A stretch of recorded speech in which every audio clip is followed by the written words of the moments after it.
the remote. Hey, Simka, the button got stuck on the remote. How can we get it back out of there? Look and learn, Nolik. Please help! Oh, come on, come on, come on, come on, come on! Oh, oh, oh! Should I let it go now? Oops!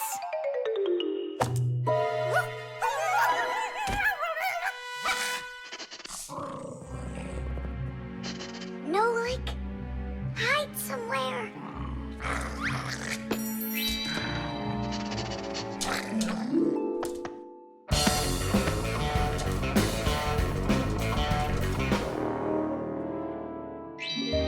Nolik, she stole the remote.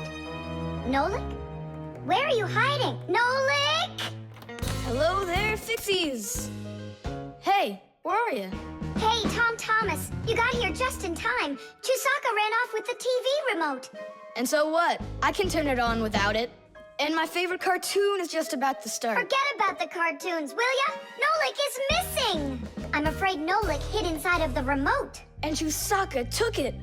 Oh no, Nolik's in big time trouble. Tom Thomas, there must be something you can do! Chusaka, Chusaka, come here. Where is that dog hiding? I'm gonna go look in the other rooms. Simka, Tom Thomas, here I am. I'm over here. For now, I'll wait here. Chusaka's not out there. Where are you? Hey, Simka. I ran to get a pack-a-mat. What are you gonna do with it? I'm gonna search for the infrared ray that comes out of the remote. That's so great! But what is it? I'll explain it to you.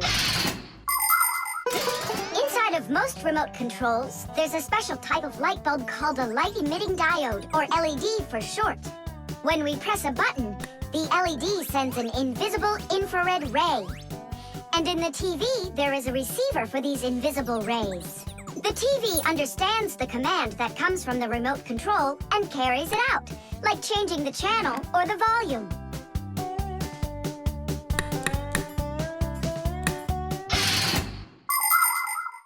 If the rays are invisible, then how is it possible to see them? In the pack-a-mat, I've got these special goggles that can help me.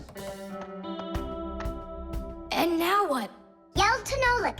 Get him to close the contact on any one of the buttons. Nolik! You gotta push one of the buttons down on the remote. A button? But how am I gonna do that? Wait, 1 second. Chusaka Chusaks with a brain full of rocks. Meow. Meow. Oh, Mamma Mia. Now she'll eat me together with the remote. Nothing for you here. But here's something. There he is. He's over there. Chusaka, come here. Do you want a hot dog? So you want to play tough? All right then.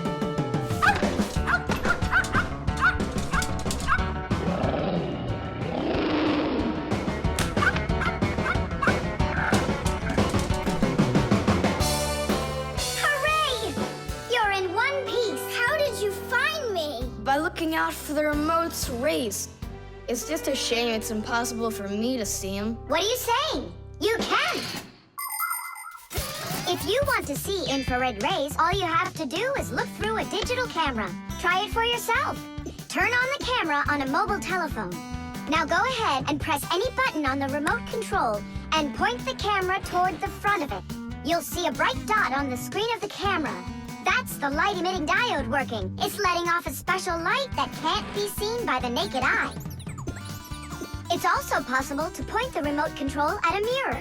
And then through the camera, you can see how the light-emitting diode turns itself on. So what that means is that invisible rays bounce off of a mirror in the same way that regular light does. So you can control the TV by bouncing the light from a remote control off of a mirror. You don't believe me? Then go ahead and try it yourself. By the way, if your toys weren't all stuffed under the bed, we would have found the remote without the goggles. Don't worry about it. When the cartoons are over, I'll put them away.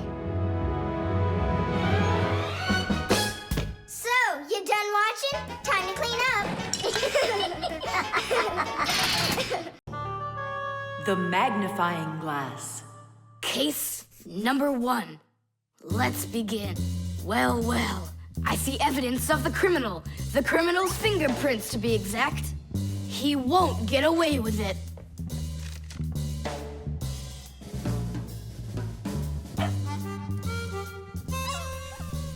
Why do you think she's just looking at us instead of chasing us? Oh, maybe she can't see us and we're invisible. Then how come I see you? Simka, Nolik, be careful. Don't destroy the tracks. What kind of tracks? Whose tracks are they? Shh, I have to solve a crime. A crime? What kind? Someone stole a wing from this plane, but I'm on the trail. Take a look at that fingerprint. I'm looking. Well, and so? Each fingerprint is unique, so if you can find fingerprints, that means you have a good chance to find out who left them. Class. It's been known for quite a long time that all humans have their own unique fingerprints. It's true. No two people have the exact same fingerprints, and this fact helps the police catch criminals. It starts by finding fingerprints at the scene of the crime. Then the police compare those fingerprints with the fingerprints of someone who may have committed the crime. If they match, they found the criminal. This method is called dactyloscopy. Besides catching criminals, fingerprints can also be used to replace ordinary keys. When you press your finger against a special electronic lock, the lock recognizes your fingerprint, and then it's "please come on in." By the way, unlike humans, we Fixies don't leave fingerprints anywhere, and that's why even the police can't find us. Now we'll put a dog on the scent of the criminal. Chusaka, sniff. Pick up the trail. Now go find. Hey, what's wrong? Chusaka's broken. We've got to fix her then. How? She's not a vacuum cleaner. She's a real live dog. Fixies know how to fix it all. Not true. Almost all.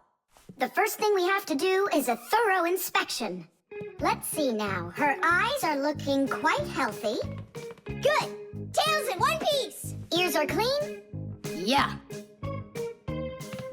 Tongue, rosy pink. Tom Thomas, stand her up on all 4 feet. No, paws, I mean. Uh-huh. Chusaka. Go on, you're fine. Now I understand. Here's what's out of order. It's her right paw.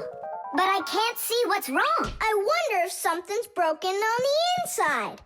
Wait, maybe something really small is stuck in her paw there. Tom Thomas, we need your lens. Here. In order to examine a small object, you need a lens. A magnifying lens is a special piece of glass that is thicker in the middle than on the sides. It bends the light that passes through it. And that is why if you put this kind of lens between your eyes and something small, it looks like the thing got bigger. If you put 2 lenses in a frame, you get a pair of glasses. And if you add a handle to the lens, you get a magnifying glass.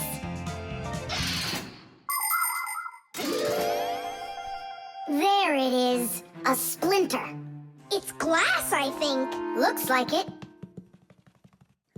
You're right. It's possible it's from the lamp in the hallway. It broke yesterday, and I guess not every little piece got swept up. Chusaka, hey there! You're all better now. Looks like we fixed her. Tadish! She's all repaired and working. Maybe we shouldn't have cured her. Ungrateful dog. Simka, Nolik, here it is. The wing that was lost. Yeah, that's great, only you still have to figure out who hid it underneath the bed there. Yeah, you still need to match the fingerprints.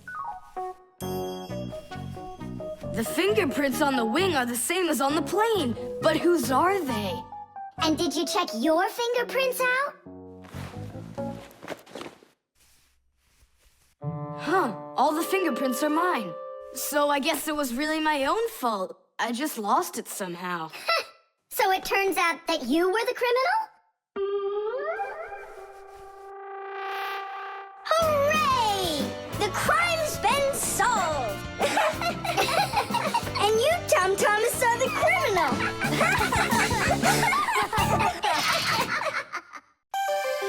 microphone.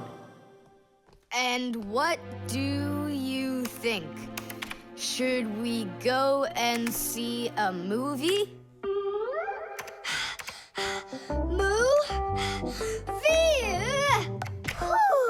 Hey, you didn't type everything that I said. You should listen more carefully. And you should try using less words. Nolik, hey. Alley-oop? What are you arguing about?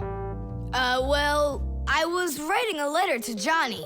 I was, not you. I messed up my finger, and Nolik offered to help me. I had no idea that you're such a yapper.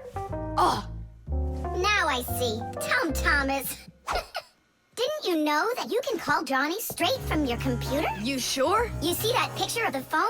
Just click on it.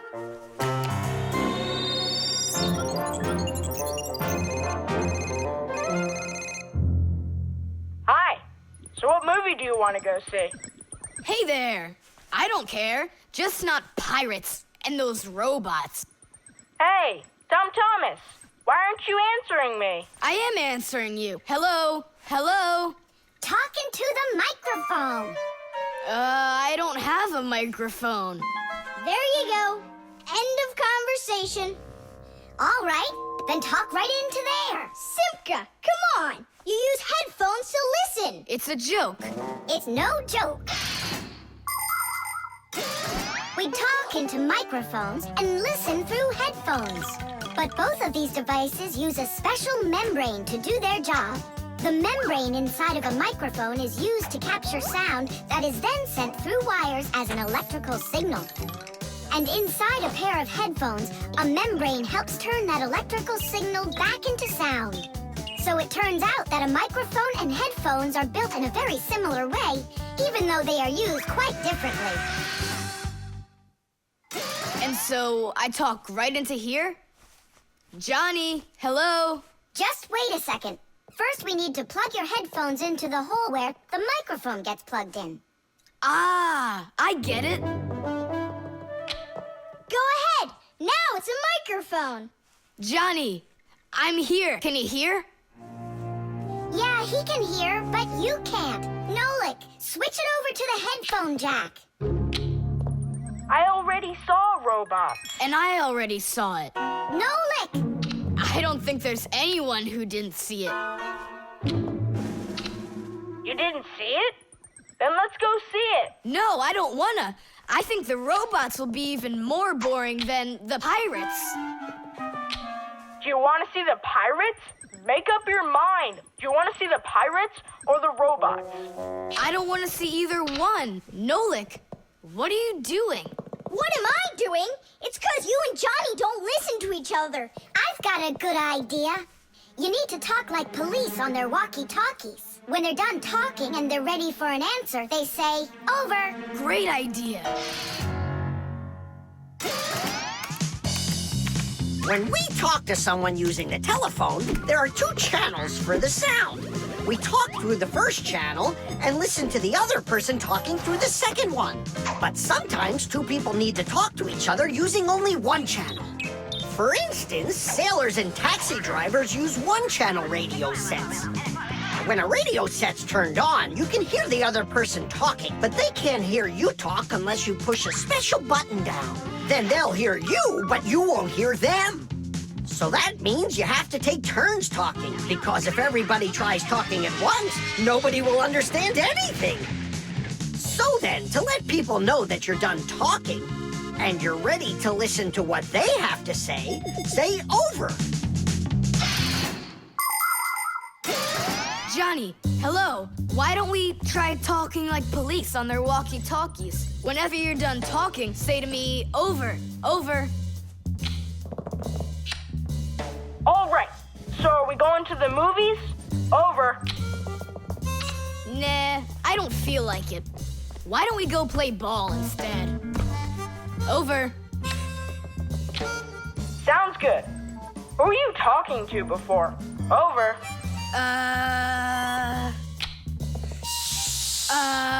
I can't tell you that. It's classified.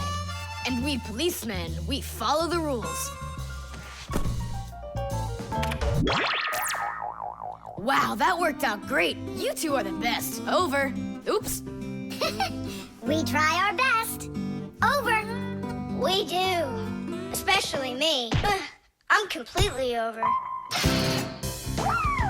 Whipped cream.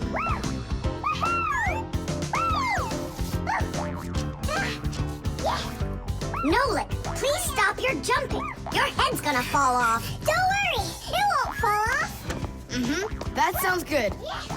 Okay, I'll see you in a bit. Are you going somewhere, Tom Thomas? Me? Nowhere. Katya's coming over, so we can do our homework. I need some strawberries. Is she gonna bring the strawberries with her? You got it. And my job's to supply the whipped cream. They're so good together. Whipped cream, do you have any? I'll go and check. Wait, for me. Ugh. Simka, what do they make cream from? It's made from milk, and the milk you can get from a cow. And what about whipped cream? The cow jumps up and down like you, so the cream can get whipped up. Really? I'm joking, Nolik. I looked everywhere. We've got regular cream, but there isn't whipped cream. No problem. We can whip some up right now. Cream is thick milk with a lot of fat. If you want to make whipped cream, you need to cool down the cream, add some sugar, and then beat this mixture very well. This adds tiny air bubbles that turn the cream into a delicious, white, fluffy foam. But it's important not to overdo it.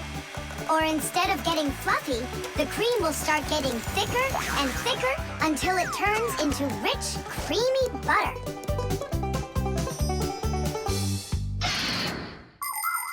How are we gonna whip it up?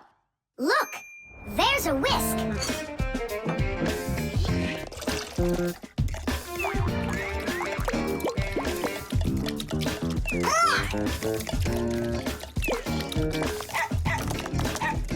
No! Hold on! How's that? It's not working. Maybe we need to use a different bowl or something. Do you think that a bottle would work? That's a really good idea. Now I don't have to worry about spilling this cream anymore.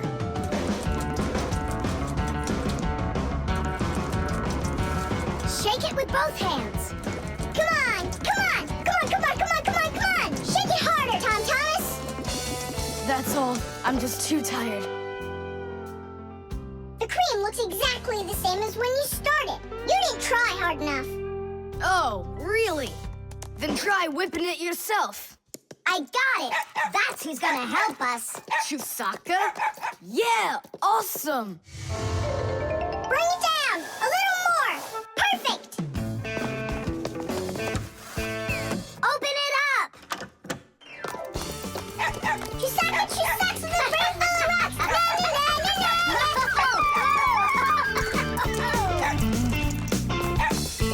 Telephone. This is even cooler than jumping on the trampoline! Yahoo! Yeah? But why can't you? What a shame. It's fine. Come on over anyway. You can't reach us. You can't reach us. Whew, I'm so tired. I'm sure that at least we got the cream whipped up. Oh, see that, Simka? There's no cream left. Just some yellow stuff. It's butter, I'm sure.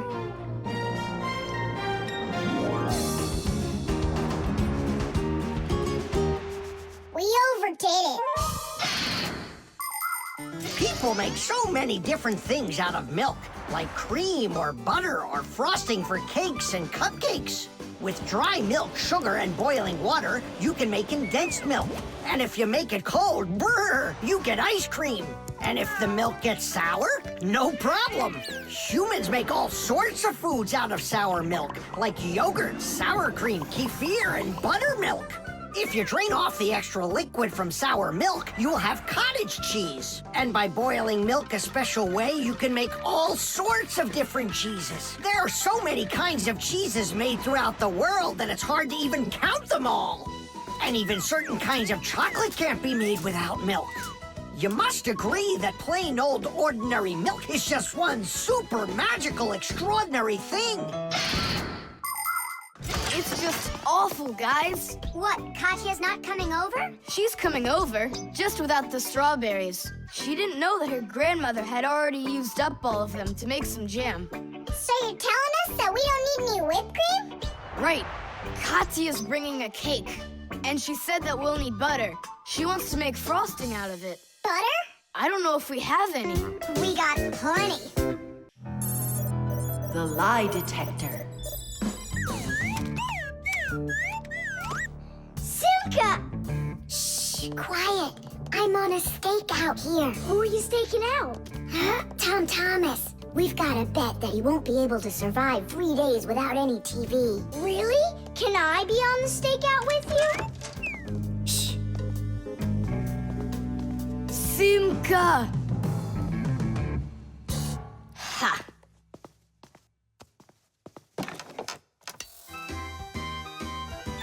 Aha! I gotcha. What? Who? You lost the bet, Tom Thomas. Just tell me you didn't. I didn't. Why didn't you? It's because I'm not Tom Thomas. What? I'm Tom's brother. That's totally not true. We know Tom Thomas doesn't have a brother. I meant his first cousin. Then how come you two look so much alike? It's 'cause our mothers are twins. So what should we call you? Who, me? John Johnson. And who are you, by the way? As if you don't know who we are. This room is beautiful. Sure is bigger than mine. I don't believe you. You're telling a lie. And what is your proof? Maybe he's not lying. There's a way to check it. How? Yeah, how? With a lie detector. You'll see.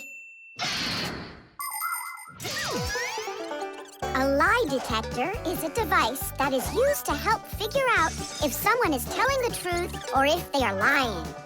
You see, when someone is lying, they always get a little bit nervous. Even though we might not see it, we know that a liar's heart beats a little faster, his breathing changes, and he sweats. A lie detector can pick up on all of these little things. And that's how a lie detector can be used to help find the truth. But you don't have a lie detector. But we know how a lie detector works, don't we? Or are you scared, Tom Thomas?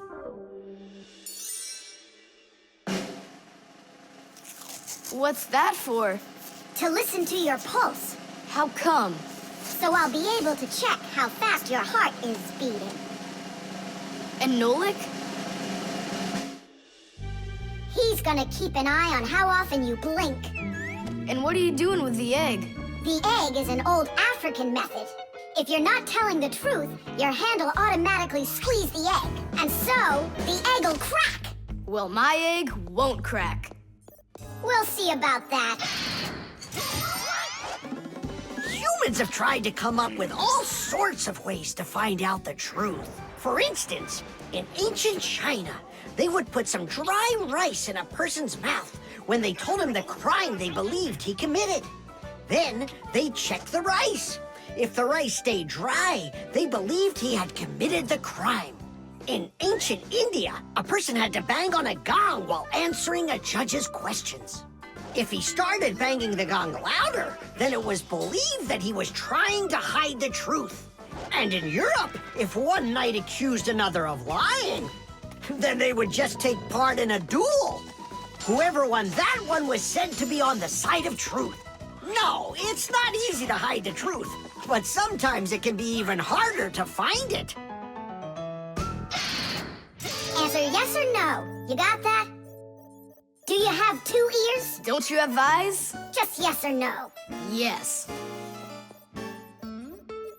Answer. Are you a girl? Hey, come on. Yes or no? No. Where do you find such dumb questions? We just have to check what happens to your heart when you tell the truth to us. All right, now answer this. Do you know the Fixies? Yes or no? Yes. No. I forgot. His pulse is speeding up. Are you Tom Thomas? No. His pulse is racing. And his eyes have started blinking. And the Fixies, tell us where you learned about them. From Tom Thomas. He couldn't have told you about us. It's a secret. He could. Not true. It's true. It's not true. Yes, it is.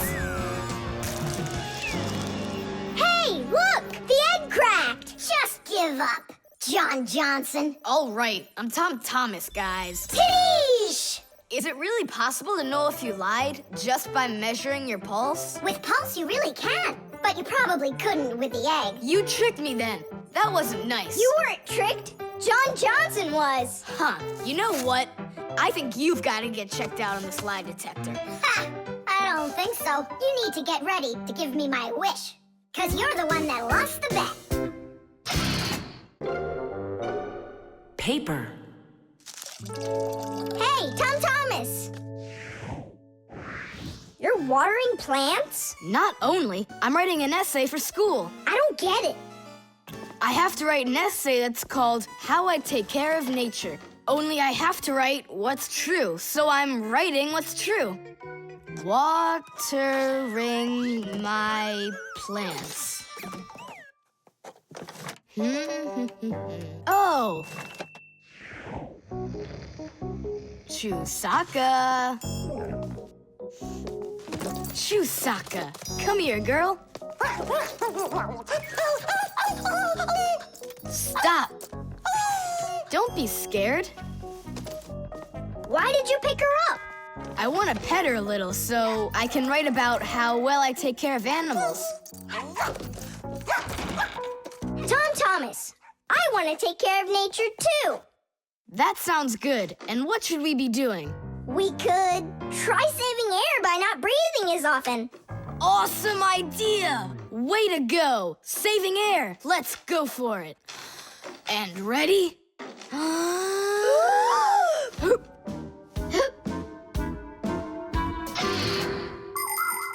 Humans invade nature and destroy more and more of her riches with each passing year. They extract her minerals and oil, cut down her trees, and pollute her air and water. They do all of this to produce food and all sorts of other things. It's a shame that people don't really need all these things that they produce. They often buy something and then just toss it away when it's still almost new. And then there's all the food that humans buy and just throw away. So if you want to help nature, try not to buy anything that you really don't need. And take good care of the things that you do buy. And you can be sure that we Fixies will do everything we can to make your things last as long as possible.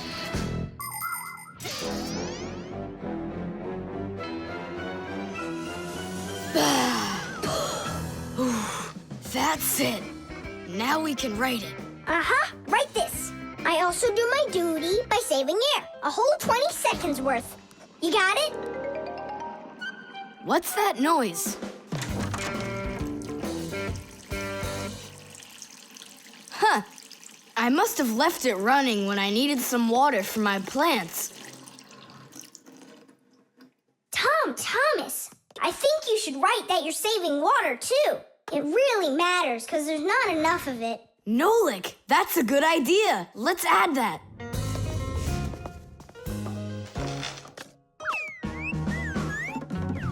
Hi there.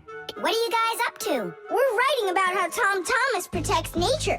It's a homework assignment for school. Uh-huh. I've already written how I'm watering the plants, I'm good to living creatures, how I'm saving air and water, and how I'm conserving carrots, too. I never want to eat them, especially in soup. Not eating your vegetables? No way. Doesn't count. You sure that? Mm-hmm.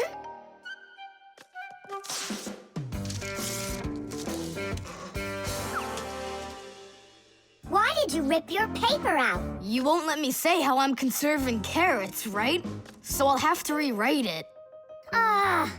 You're not taking care of nature? What? Where'd you get that idea from? That's all I'm doing. No. When you keep on throwing your paper out, it means you're not taking care of trees out there. What trees are you talking about? Didn't you know humans make paper out of trees? Humans make paper by cutting down trees and shredding the pieces into chips. The chips are then placed in water, chemicals are added to the solution, and then it is all mixed together into a mushy, watery substance called pulp. Next, the water is drained from the pulp, and with the help of huge rotating drums, is flattened into thin sheets of paper. So you see, to make new paper, humans have to keep cutting down trees. And you should know this. If every person on the planet would use one less sheet of paper, you know, they'd save 1 million trees all together. You sure? I'm sure. And now that you know about trees and paper, what are you gonna do next? Hey, you know, I've decided not to write any essay for school. You what? I want to help save more trees by using less paper, that's all. Oh, Tom Thomas, you're my hero.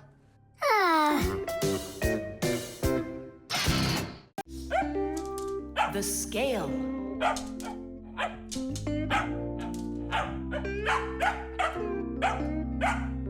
Chusaka, that's enough already. But what if it's something important? Come on, she's just a dog. They say that cats and dogs have a sixth sense that we don't have. What's that?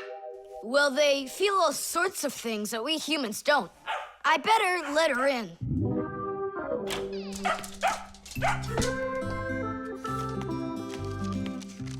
Mom and I will be home before dinner.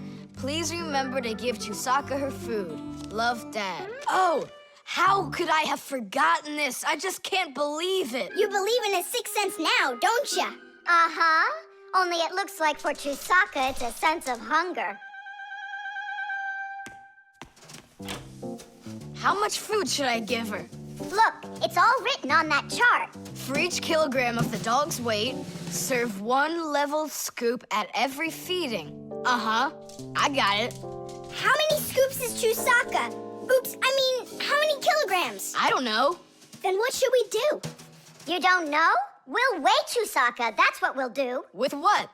With a scale. There's one standing in your dad's office. You're right, let's go.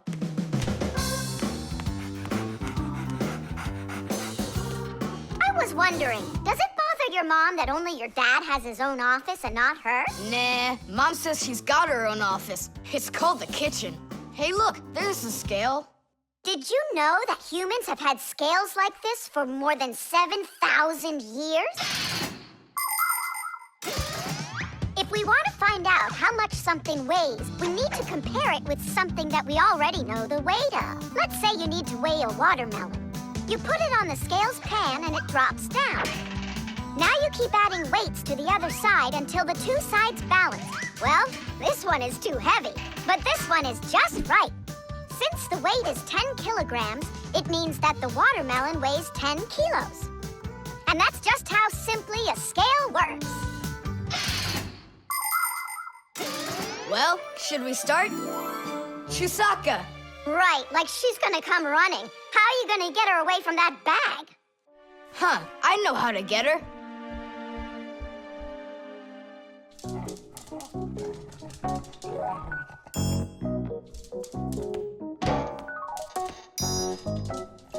Here, hold this little piece of food while I weigh her. This may be literal, but it's way too heavy. Just hang on. Please, hurry up!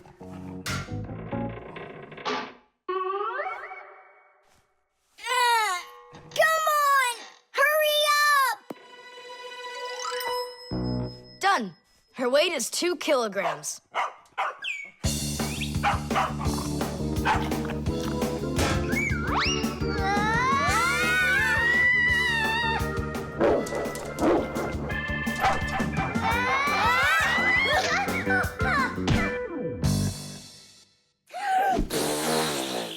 Okay, now we can feed Chusaka. Chusaka weighs 2 kilograms, so 2 cups will be just right then. Do you think that you can feed your pets any kind of food at all? Oh, no. For them to be healthy, pets just like humans need to have a nutritious diet. Today, there are special pet foods for birds, fish, dogs, cats, and all sorts of other pets. These foods are made with everything your pets need to stay healthy, like meat, fish, fruits, grains, vegetables, and vitamins. These kinds of foods give pets a well-balanced diet, and there's no need to cook them. They're ready to eat. Just pour them in a bowl and your dog will be happy. And so will your cat, and your bird, and your fish, too. Just be careful not to mix them up, because what's good for a fish isn't good for a dog. Each animal needs its own special food.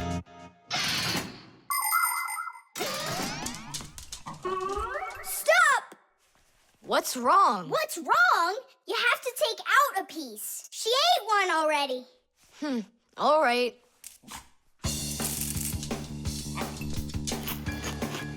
So, that's 6 cents. You still think it's true, right?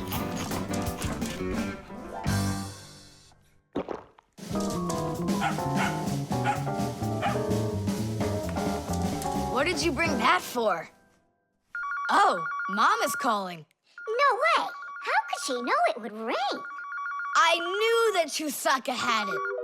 Hello? It was a 6 cents, wasn't it? The string lights. We're almost all done. Yeah.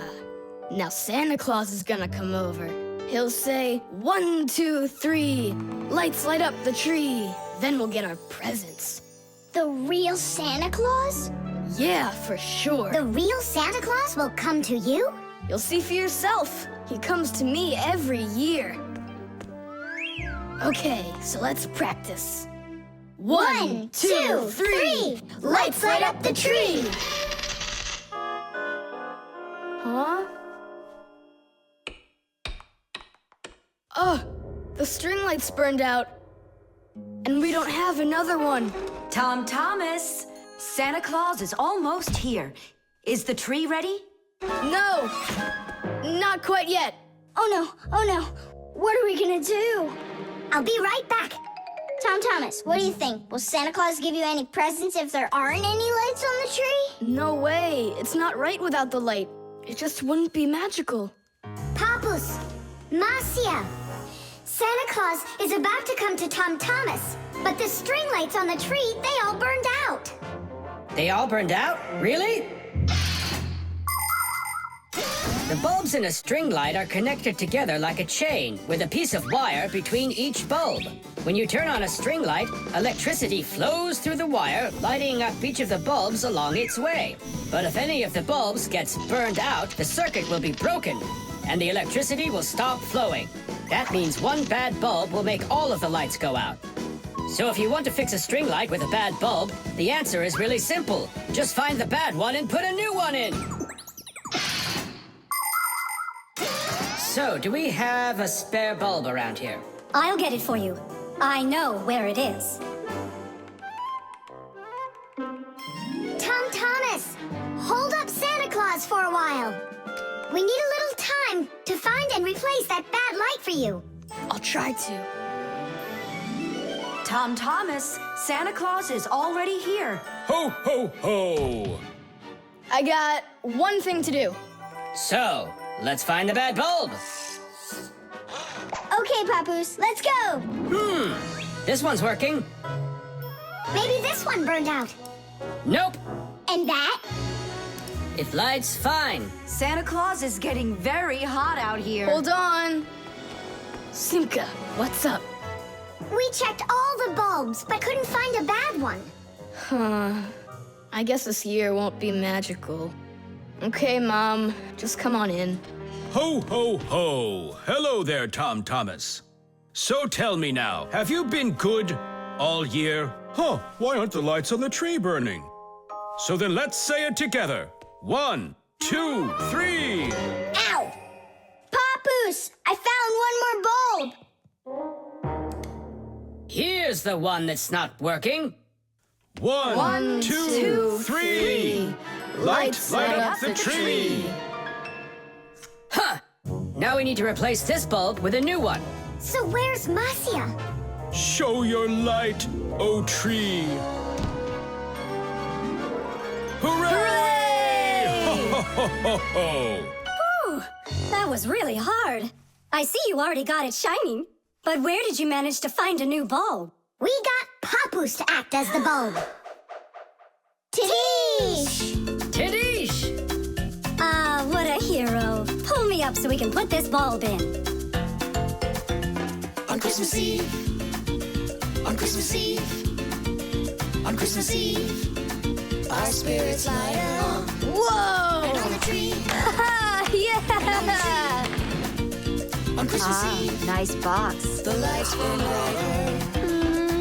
Every year when no one is expecting, from someplace that no one could conceive, appears a little miracle before us.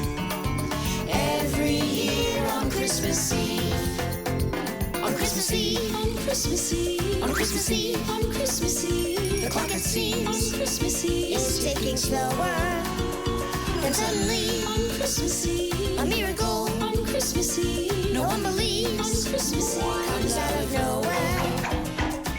Every year when no one is expecting, from someplace that no one could conceive, Yeah! a little miracle before us. Every year on Christmas Eve, on Christmas Eve, the clock ticks slower. The solar battery. Let's see. 3 times 648. He won't get it himself. Nope. Well, I bet he will. Tom Thomas is so smart. Yeah, smart, but lazy. I'll bet you a flick in the head. Then get ready. Huh? We promise. We can't bother him during homework time. I really wish I didn't have to write this out. Why write everything on paper when you got a calculator? I knew he'd say that. Without a calculator, he can't get it. It seems like the batteries are dead. Did you see that?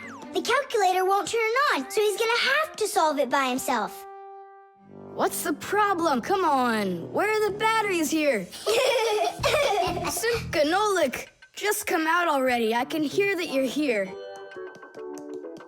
Hi, Tom Thomas. Well, you can't figure out where the batteries need to go? I don't get what's so funny. Because there are no batteries inside of this thing. What do you mean, no? Then where does the calculator, get a... Where does it get electricity? Uh-huh. There's a solar battery in there. The sun turns it on? A long time ago, it was discovered by scientists that some materials produce electricity when light hits them. Sheets that are made out of these materials are called photoelectric cells. By connecting a few of these photoelectric cells together, you can build a solar battery. A solar battery in a calculator sits behind a small clear window.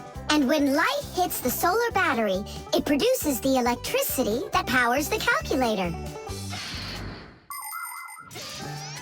I don't see a little window anywhere on here. That's because you covered up the window with a sticker for some reason. The reason is that it looks great. Good job. It looks really great, but it can't work now. Well, farewell, sticker. I can't get it off. Then just leave it alone. Go ahead and solve the problems without the calculator. Then I'll be the one flicking you. Flicking who? Did you forget? We're the Fixies, and we have to fix everything. Ah, Simka, that's a sneaky plan. It's not sneaky at all. You better find something to tear off the sticker with. Okay, how about them?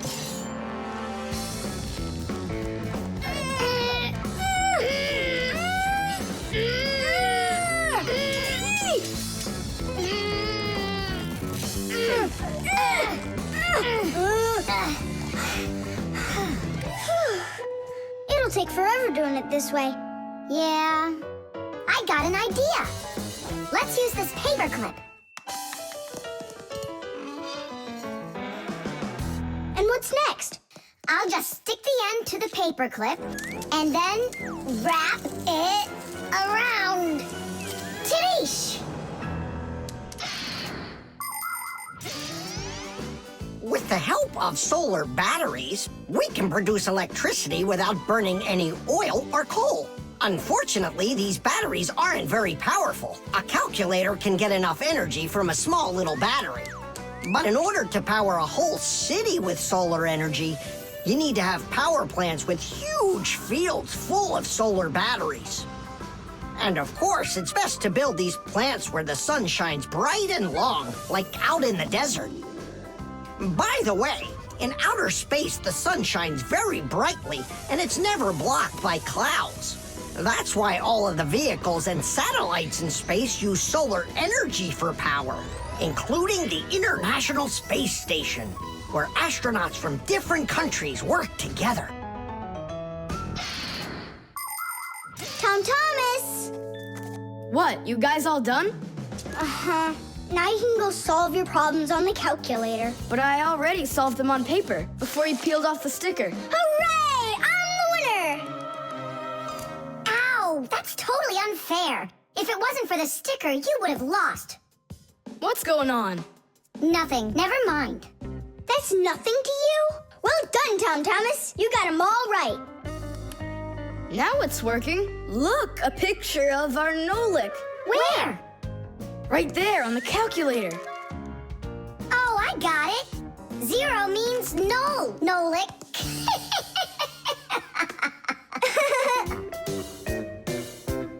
Good one. The cell phone.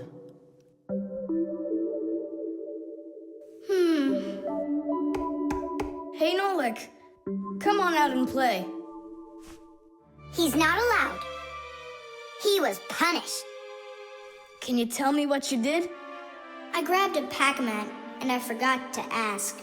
How long do you have to sit there? Until Marcia and Papoose come home from their boozness. What did you say? Business, a work trip. They're inside of your father's cell phone right now. They were busy doing repairs in there when he left the house for work. Do you know the reason why a mobile phone is also called a cell phone? Mobile phones are connected to other mobile phones with the help of special radio stations that are put on top of towers and building roofs. Each one of these stations sends signals to its own area below, and each area is called a cell. A mobile phone works anywhere it can find a nearby station that it can connect to. So as long as there is a station nearby, you can talk as much as you want. You can even move from one cell to another. And without you ever knowing it, your mobile phone will switch from one station to another one. So your conversation can keep on going, even if you're running after a bus or riding on it. Tom Thomas, hello. There you go. My dad came back home already. Hi, Dad. How are you? Can you believe it? It looks like I lost my phone. What do you mean you lost it? Where? I have no idea. So what? I'm gonna have to sit in here forever now? You? Our parents are missing. The phone stopped shaking a while now. We're probably already at home. Not home to me. How can we ever get home to our children? Where's my Marcia? Don't whine. We'll work something out. Don't worry. I got a phone. Let's give him a ring. They can't answer your call. But what if they answer us? Call them, Tom Thomas.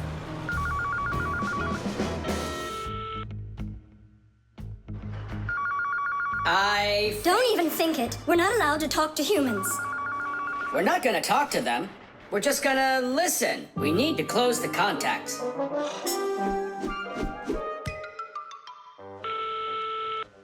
It's no use. Oh, they answered the phone. Let me talk. Papoose, Marcia, it's me, Simka. Simka? Yeah, Marcia, where are you? In the telephone! The phone part is not what she's asking you.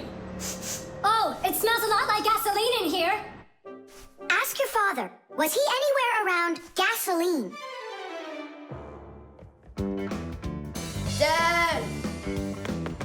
Dad, did you go anywhere today where it smells like gasoline? Gasoline? I had to go to the gas station. That's the place where your telephone disappeared. Are you sure? Yeah. Well, I've got Intuition. intuition. Intuition, huh? You know what? I'll go check.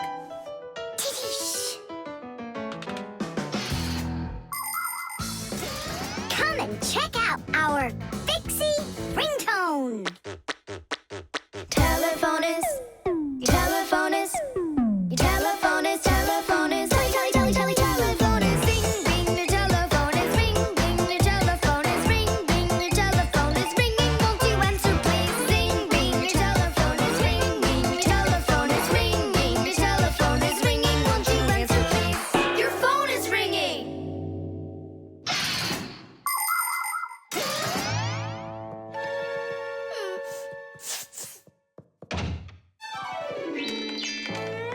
It's just incredible. You see? I found it. Son, you're one clairvoyant. I didn't notice when it fell out of my pocket back at the gas station. My children! Oh, my Marcia. Papoose. Aw, my sweeties.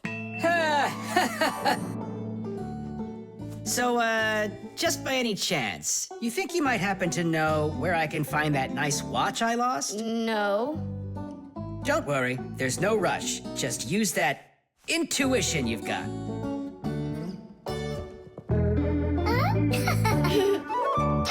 The internet. Well, maybe it's, Don't think so. It's probably, You call for me, children? What's the matter? take a look. I've never seen anything like it.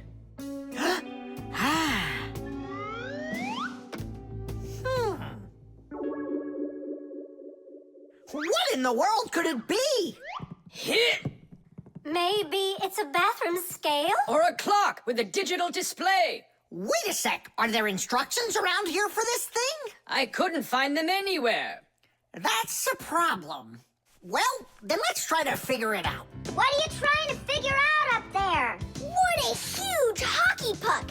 It's big enough for a monster! And the name is so silly, T-Robot. Why don't they just call it the Trollbot? Or I got it, the Trollboat. Please, stop the racket. So what could this thing do, huh? I have no idea.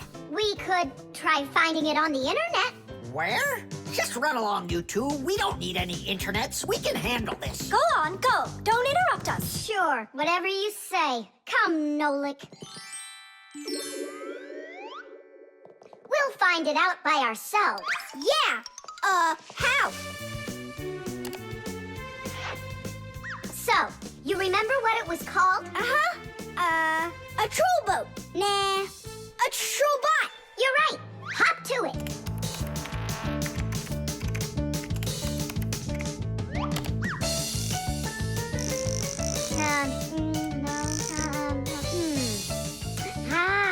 That's not it. Oh, T-Robot. You're right.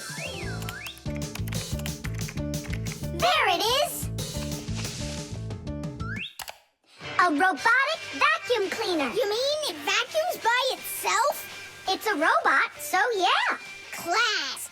There's just so much cool stuff in this computer. Nolik, this information is not on this computer. It's on the internet. From your computer, you can send a letter to another computer. You can also download a song or a photo from another computer. That's all possible because most of the computers in the world are connected to one another as part of a huge web. And this World Wide Web is what we call the Internet. Thanks to the Internet, we can take a peek at just about anywhere in the world and find information we need about anything.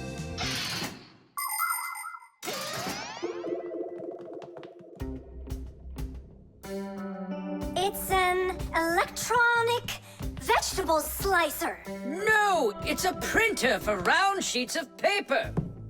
There's no way. Grandpoos, we found out what they do with it. You're back again? You mustn't interrupt the adult. Just wait a second. Nolik, turn it on. Turn what on? Don't you turn on anything. Ready, set, jump!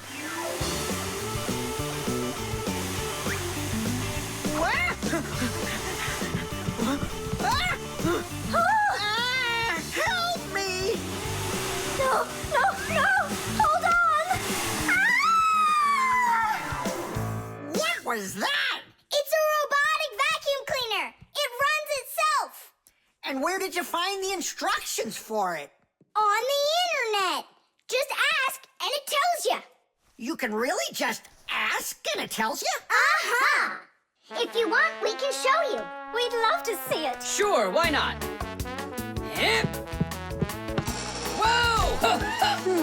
On the internet. Hey, wait for me! What's an elephant weigh? What's an elephant weigh? What's an elephant weigh? The answer's easy to get. It says it weighs 5 tons. It says it weighs 5 tons. It says it weighs 5 tons here on the internet. It says it weighs 5 tons. It says it weighs 5 tons. It says it weighs 5 tons here on the internet. You send a letter to me. I send a letter to you. You send a letter to me. It's just so easy to do. We're writing letters now. They're fun to send and to get. We're writing letters now to the internet. We're writing letters now. They're fun to send and to get. We're writing letters now through the internet.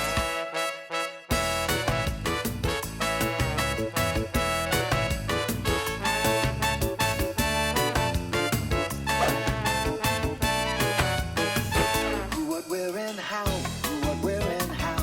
Who, what, where, and how. The answer's simple to get. Every fact you need, every fact you need, every fact you need is on the internet. Every fact you need, every fact you need, every fact you need is on the internet. The nightlight. They're very close. I can feel them. Help me! Help me! Help me! That's all. You've had enough monsters. It's not good to watch these kinds of movies before bed. Mom, really, I'm not scared. Let me watch the end, would you? I told you, that's all. Well, good night, honey.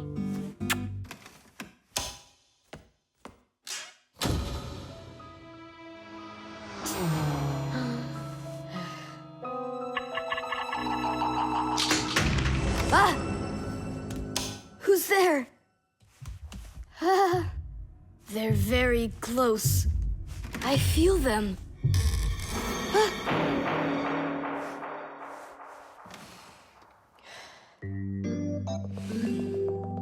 Can you believe it? He's sleeping, and he didn't turn the light off. Yeah, and so? And so, if every human went to sleep with a light on, there wouldn't be enough electricity to go around. Hup! Everyone can probably remember walking into an empty room with the lights turned on, or finding a TV on that nobody's watching. One little light or TV might not seem like much, but just imagine how many people are living on this earth. Well, if everybody forgot to turn off the lights or TV when they weren't being used, the amount of wasted electricity would equal the amount of energy produced by 100 power plants. And each of these power plants needs freight cars of coal or rivers of oil to keep running. And all that fuel has to be extracted and burned constantly. Now do you see how expensive burning a light bulb is for the Earth? So don't forget to turn off electrical appliances when you're not using them. It's so easy. Ah, who turned off the light?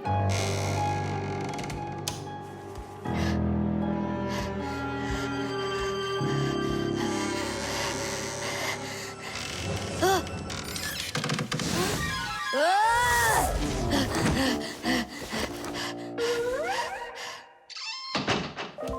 They're very close. I feel them. I feel them. I feel them. Look, what's up with him? I think he's playing sleep hockey. Looks like his position is left out. Ha ha. Anyway, he should get a penalty for wasting electricity. Monsters! Hey, what do you think we are, hockey pucks? Nolik, Simka, forgive me. Who did you think we were? Monsters. Well, I see how you could mistake Simka for one, but obviously not me. Tom Thomas, what are you doing? Why are you sleeping with the light on? I was so dumb. I watched this monster movie on TV before bed. Now I'm scared to sleep without the light on. And that dumb old monster flick, why were you watching it? I felt like getting scared. You're great at getting scared. Keep quiet, or we'll wake up your mom and dad. How am I gonna fall asleep now? Here's a good idea. You can use a nightlight. A nightlight is a little light that humans who don't like to sleep in the dark use in their rooms. The nightlight has a dim glow. That's because it works with a special kind of light bulb that uses very little electricity. These kinds of light bulbs are called energy efficient. That's hard to say. And you can find nightlights that use such low energy bulbs that they can work off of a battery. But you know there isn't a nightlight here. How would you get by without us? Tonight, I'm here to help you. I'm gonna be your nightlight. Look, right there. There's our lampshade.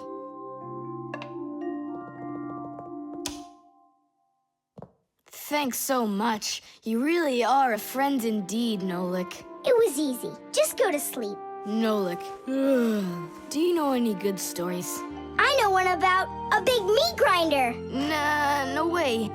You'd better tell me a story about a nice, kind Fixie. I know a good one. And here's how it goes. Grandpoos was working inside of a very big clock. Actually, the clock wasn't that big. And I'm not sure if it was Grandpoos, but it was a clock, I think. The piggy bank.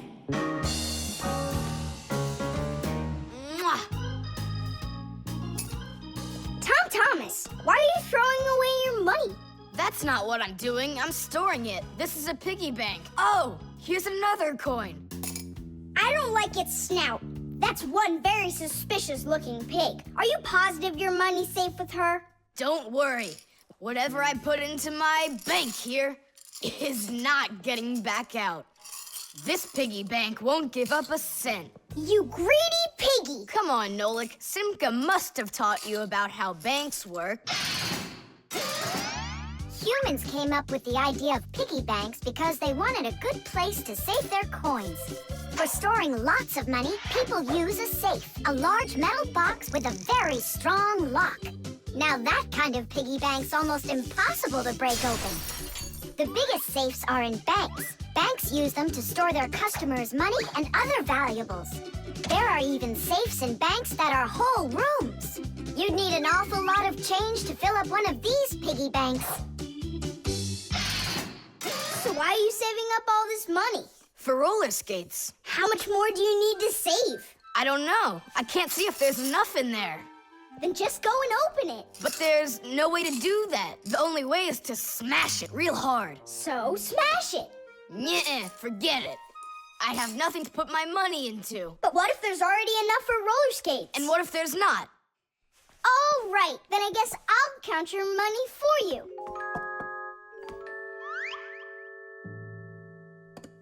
Tadish!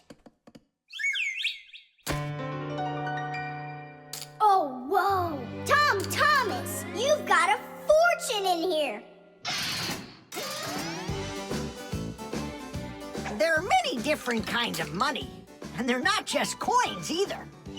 Long ago, people paid each other with shells and squirrel skins and even parrot feathers. And of course, metal coins are more convenient than any of those things. And paper money is even more convenient than coins. One piece of paper can be worth as much as 100 coins, or even 1,000. All that needs to be done is to print more zeros on it, and that's all. Today, humans can pay for almost anything without paper money or coins whatsoever. If you have enough money in the bank, You can just walk into a store, give the cashier your bank card, and take your purchase home with you without handing over any money. The bank knows how much money you spend, and they pay the store for you later. It's so convenient. So, will you count them? Here we go. 1 coin and 2 coins. Wait, Nolik, what 1 coin, 2 coins? What are you counting? You have to add together all of the different numbers. Huh. You should have told me that before. I never learned how to. Yeah, that's what I figured. Come on out. Hut! Hut! Hut! What can I do? What if you try stacking the coins so they're like stairs? That's what I'm already doing. Why don't you try tilting the piggy bank over? Hang on. Stop! I'm getting buried! Put it back the way it was before! This is worse! Just put the pig down! Nolik, hang in there, please. I'll get some thread and lower it down to you. I can't get a hold of it. It's too far away. Hey, Thomas, smash the piggy bank. What? Just smash your piggy bank. But I like it. And what, you don't like me? Of course I like you. Well, who do you like more?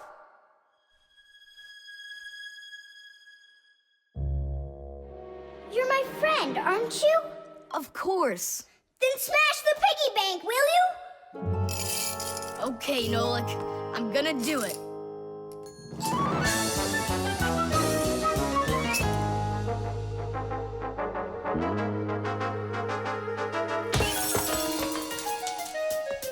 Nolik, are you okay? I'm okay. Thank you, Thomas. Thank you, my friend. No problem. At least now you can count up how much money you have. Nah, there's no reason to do it. There's no way it's enough for roller skates. You're sure? What a shame. But now you've got all of this money here to buy a piggy bank that's totally brand new. The thermos.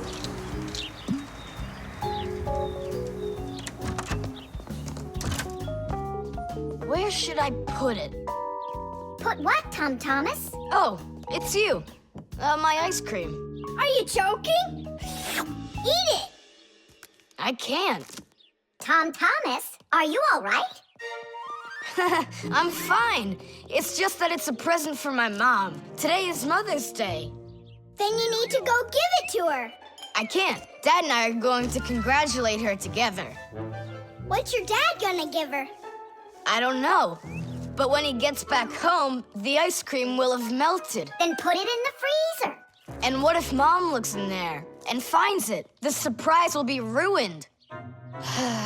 So where won't she find it? I'll tell you where. Inside of your dad's office. I don't see any place to hide it here. There's no freezer or anything. Why don't you take a look inside the box? Here's a thermos, but what good is it to me? Thermoses are for keeping things hot. The ice cream will melt in there. It will not. A thermos is made by putting one bottle inside of another. Between the bottles is an empty space, and that's the secret of a thermos. That space stops heat from getting out or in. So if there's hot tea inside, the empty space doesn't let the heat from the tea get out. And if there's ice cream in the thermos, the space stops the heat that's outside from getting in. And that's how a thermos keeps hot things hot and cold things cold.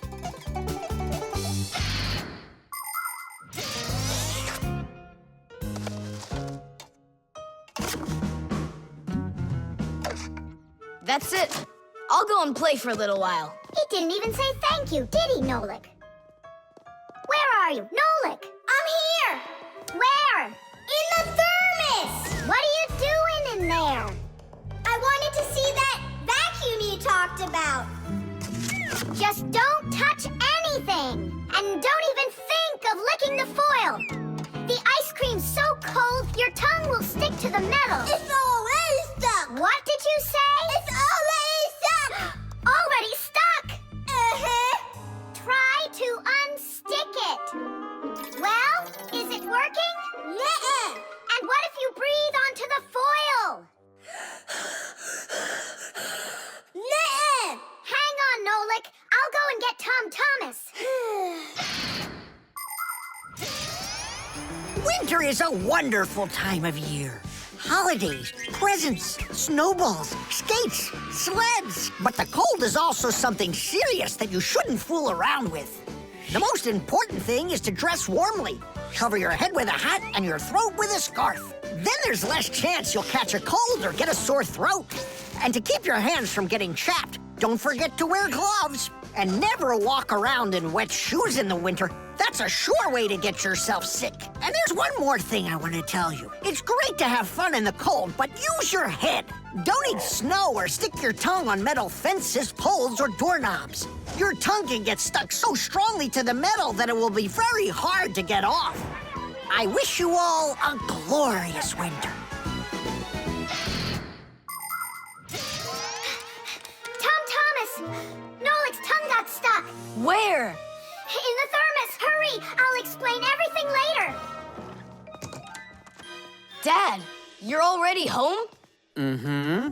Dad, why are you taking my present? What do you mean, your present? I mean this one. Since when did it become yours? Oh, hi there. What's the fuss all about? Oh, it's nothing at all. I have a surprise for you. I want to wish you a happy Mother's Day. A thermos. How wonderful. Thanks so much. Is there something in here? I don't think so. Inside there's a present from me. Vanilla ice cream. My favorite. And how did that end up in there? Thank you so much, my sweeties.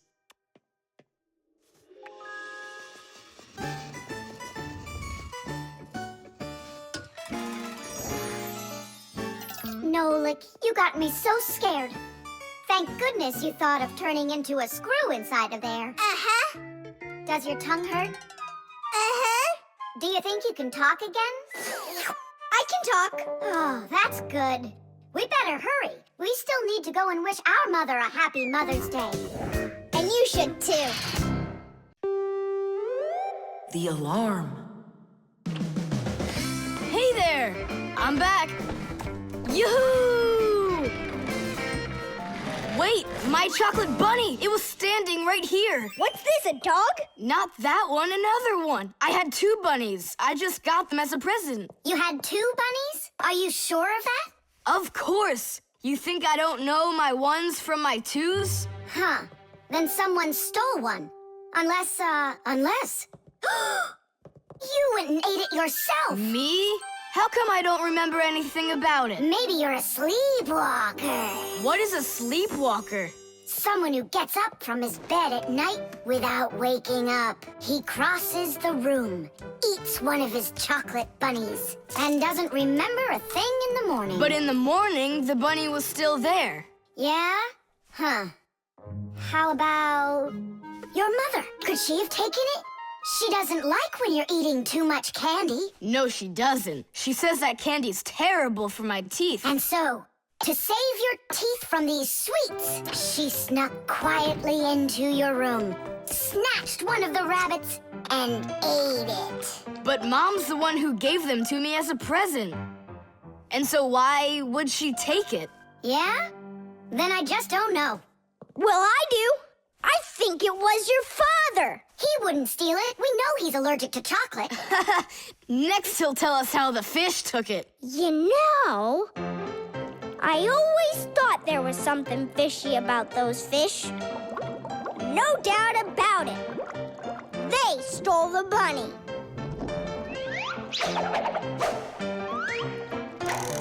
Uh-huh. And then they hid it in their aquarium. Oh, Nolik, that's funny. You know what, Tom Thomas? You need to protect that other chocolate hair. Exactly. It has to be eaten right away. Now, before it disappears. Just wait a little. You don't have to eat it. Let's think of something else. Of course, we need a security alarm. Need what? The alarm was invented to keep houses, cars, and other valuable things safe and secure.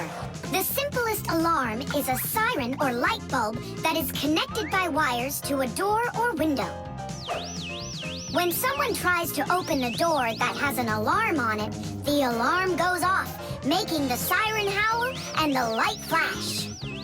Alarms can also be set up to call the police if they go off. Super! But where can we get ourselves a security alarm? You have an electronic construction kit, remember? You're right. Then bring it over here.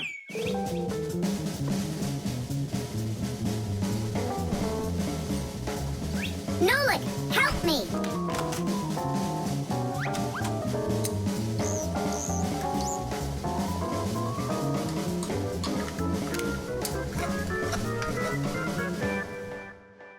Tidish! Tidish is the Fixies victory call. When a job is well done and we Fixies are proud of our work, we exclaim, Tidish! And raise up our hand with our thumb and first two fingers sticking out. You want to know what it means? It's very simple. Fixies love solving problems and fixing things that are broken. And do you know what you need to do to solve a problem? First, you need to find out what's broken. Second, understand why it broke. And third, repair what's broken so it works again. So do what the Fixies do and first, find it. Second, understand it. And third, fix it. Tidish! It really is a great word, and it sounds funny. But we Fixies surely like it a lot. Well, Tom Thomas, turn on the alarm. You sure the alarm will work? I'm sure, without a doubt.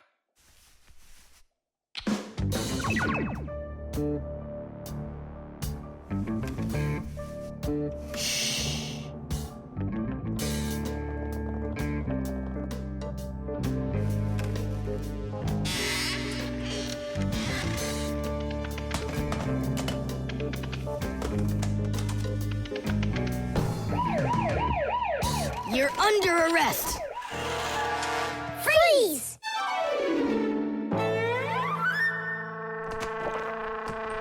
Chusaka? Why are you stealing my chocolate?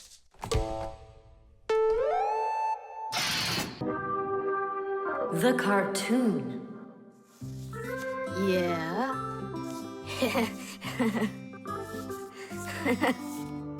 Like that. Yeah. Tom Thomas, aren't you done yet? Yeah, show us your surprise and quit drawing. But this is the surprise. So make yourselves comfortable. Quiet on the set and action.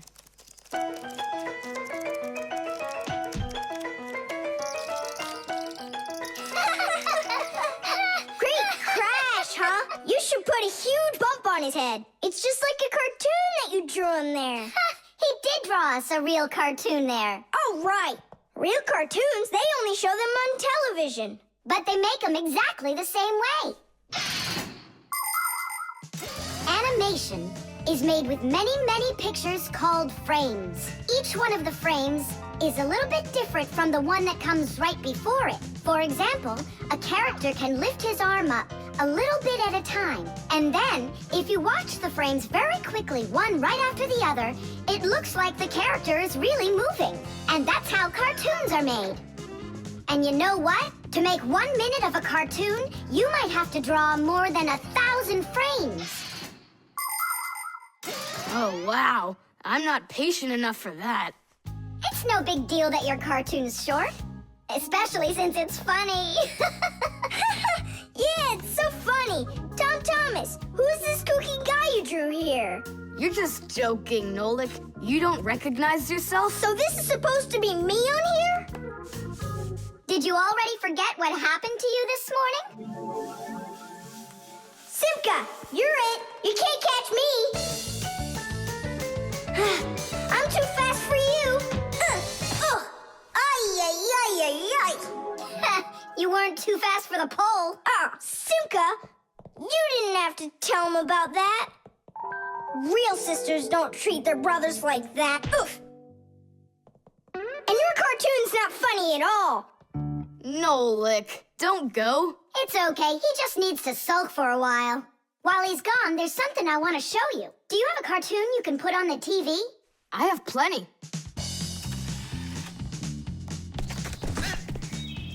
What should I do? Let's watch it again. But now I want to show you the same cartoon a frame at a time. Here, take a look. This is a frame, and here's another and another. Isn't that cool? Uh-huh. So cool. And then back at regular speed, there's 25 frames every second. What should I do? It's magical. Simka, you know, I feel awful for Nolik. Yeah, I feel awful too. There are many different ways of making animation. Hand-drawn animation is, of course, drawn by hand, and stop motion is made like this. The animators pose the model and take a picture of it. Then they move the model a little bit and take another picture. And they do it again and again and again until there are enough frames to make the characters look like they're moving very smoothly across the screen. Another popular style of animation is clay animation. In these films, everything is built and rebuilt out of modeling clay. But today, most of the cartoons are made on a computer. At first, they make a computer model of a character, a sort of digital puppet. After the models are built, they are colored and animated to move. This is the kind of animation that's used in the Fixie cartoons.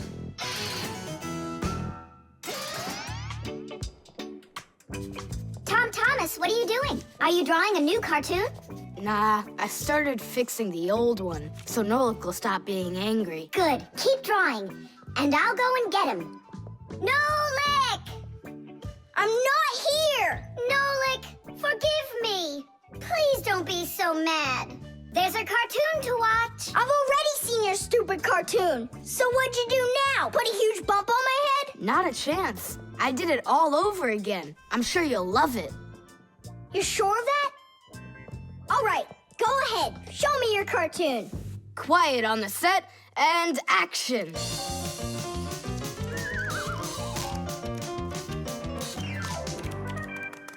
There you go.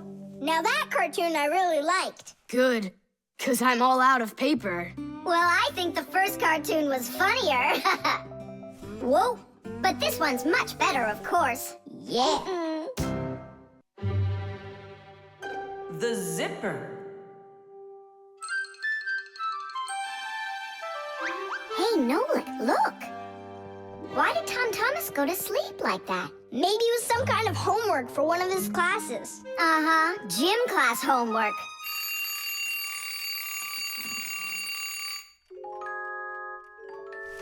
Good morning. Good morning. Hi there. You're looking good. My parents just bought it for me. Isn't it a cool jacket? And what, you slept in it all night? Yeah, once I tried it on, I didn't want to take it off, and I fell asleep in it. Yeah, life's never boring with you around. Oh, I think the zipper got stuck. And so what? You can leave your coat on no problem. You're about to go to school, right? And you think I could sit in my class like this? How could I have broken the zipper? Don't worry, you haven't broken it. Not yet. Here is a simple zipper. It is made with 2 rows of small teeth that pass through a slider. The slider has 2 holes on the top and only 1 hole on the bottom. When we pull the slider up along the zipper, the teeth grab onto each other and the 2 rows join together into one. And zip! The zipper's closed. To open it, all you need to do is pull the slider in the opposite direction. Then the teeth will come apart. But on mine, they're stuck together. And now what? What do people do in the morning? Do what they do. Exercise. And I'll have time to think it over. 1, 2, 3, and 4. 1, 2, 3, and then what about me? Go exercise. exercise 2. 1, 2, 3, and 4. And 1, 2, 3, 4. 1, 2, 3, 4. 1, 2, 3, 4. Simka, come on, think of something. I'm sweating already. Soon, okay? Go get washed up in the meantime. Whew. Do you think I could help you think? I think not. I think you'd be better off washing. How's it going, Tom Thomas? Did she think of anything yet? What? Did she think of anything yet? Ah, gotcha. Nope, she hasn't thought of anything so far. It's so hot. Just pretend you're a polar scientist. They always work in their parkas, and you know what? I'll be the penguin. Hey, where are you going? I can't take it anymore. All right, just sit right here, and I'll try to find the problem.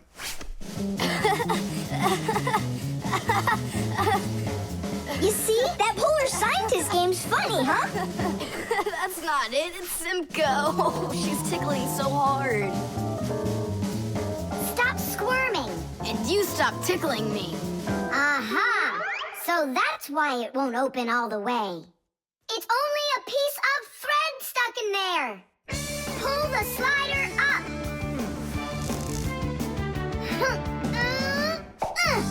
Titties! You can unzip it now.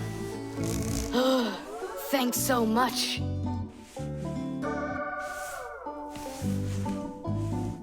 Here it is, a thread. That's what the whole problem was. You're kidding. So I've been sweating because of some piece of nothing? In technology, every little thing matters. I remember when scientists built one of the first computers around 60 years ago. It was a giant machine. It filled up several rooms and had more than 1 million parts. It was a technological wonder. But all of a sudden, this technological wonder went kaboom and broke, and no one understood why. The computer just stopped working, and that was that. The scientists were going crazy. They couldn't find a problem. Turns out that this huge computer broke because a little butterfly had flown inside the computer and got stuck in between some contacts. Yes, it's true. This huge machine went crazy because of a little butterfly. And that's how it goes. So you see, every little thing really does matter. Tom Thomas, breakfast is ready.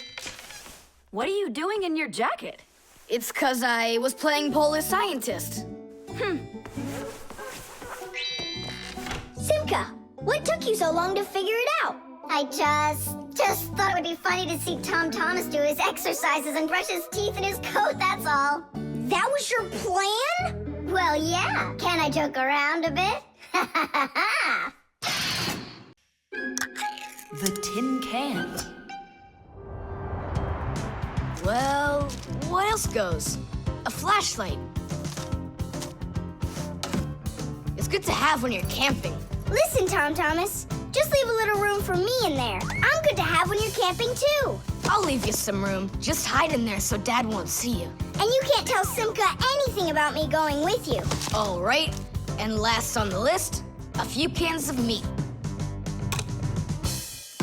Hi, Tom Thomas. Have you seen Nolik? No. Then who did I just hear you talking with? I was just reading the label. Huh. Where did Nolik run off to?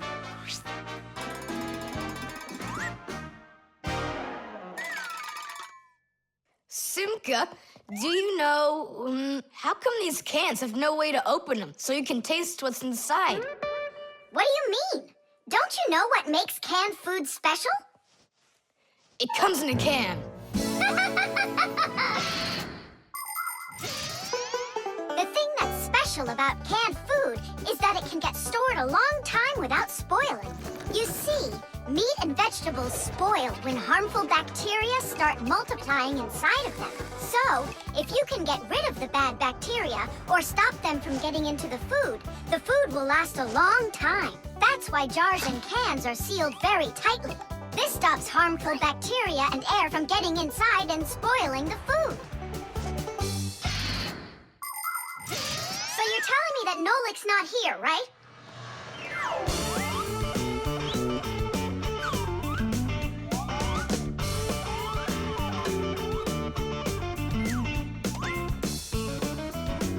Huh.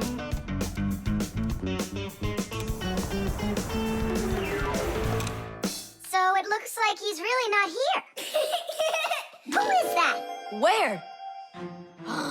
Oh, right, now I remember. There's another can I should take with me. There's something fishy happening here. Hey, guys. My mom threw this can out a long time ago, but I hid it for later. I knew I'd use it someday. And who were you talking to when you said guys? Moi? You're here and I'm here, and that's two of us. Look at this great can I got. There's nothing great about it. Put it down on the floor. You see? What? Oh, it's crooked, and so what? So what? It's all swollen. And when it's like that, you know that inside the can, bad bacteria is growing and spoiling the food that's in there. It went bad? There's a way to check. On every single can, you can find the date it's good until. Sooner or later, even canned food will go bad. And of course, dairy foods like yogurt or milk can spoil in just a few days. When you buy food in the store, it's very important to always check the expiration date. The expiration date's the last day that it's safe to eat that food without worrying that it may have gone bad. You can find the expiration date on each box, jar, or can of food, so pay attention. And be very careful not to buy or eat any food after its expiration date has passed. And if you see that a can is swollen, throw it away immediately. If you eat it, your belly can swell up too. Unfortunately, when food spoils, it's impossible to unspoil it, and then even the Fixies won't be able to help. Oh, my mom probably saw that this can went bad over a year ago. That's why she threw it into the trash. Right. Shame on you for picking it out of there. You could have poisoned yourself and poisoned your dad as well. Yeah. And the other cans, are they swollen too? They're fine. Goodbye then. It's a shame I couldn't find Nolik around here. Papoose wants to give him a brand new pack-a-mat as a present. To me? Aha! I gotcha! Ha-ha! I had a feeling you would try to sneak away in Tom Thomas's bag. You lied. That's not fair. And hiding, that's fair, right? Tom Thomas, are you ready? I'm ready. Great, then let's get going. Hooray! We're going camping. I wanted to go camping too. Don't worry, I'll go camping with you. Really? Really, really, really.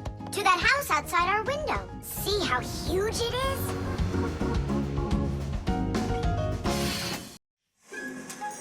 The mirror.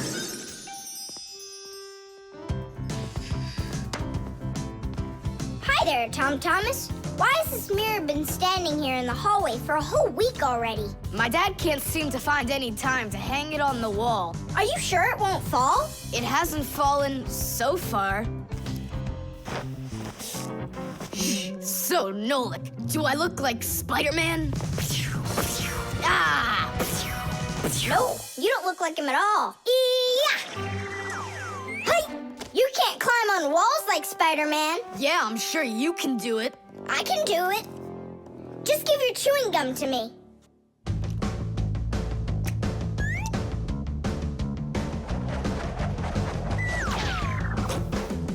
See that? Like in the movie. Oh, like that's really hard. Just keep watching.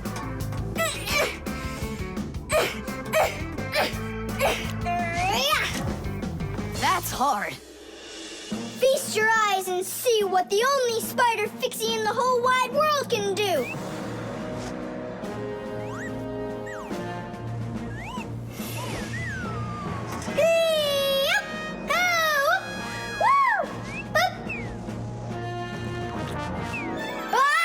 Catch me! I gotcha! The mirror! Whoa!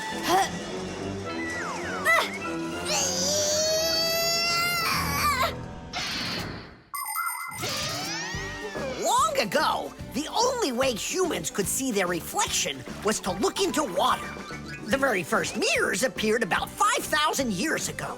They were made out of silver or bronze. Legend has it that the Greek scientist Archimedes once burned down an entire enemy fleet with the help of mirrors like these. But humans only became able to see their reflections well after they started making mirrors out of glass. And we still use glass mirrors today. But of course, mirrors are not only used for looking at our reflections, they are also used in telescopes to collect the light of distant stars. And humans also use mirrors inside of automobile headlights so they will shine even brighter. Just look at all the things mirrors can do for you. Whew. Looks like it didn't break. Help me lift it so we can lean it back up on the wall. Tom Thomas! I've gotten a reflection in the mirror. That's impossible, because only vampires can't see their reflections. Or ghosts. But I'm not in there. So then, I guess you've become a ghost. No,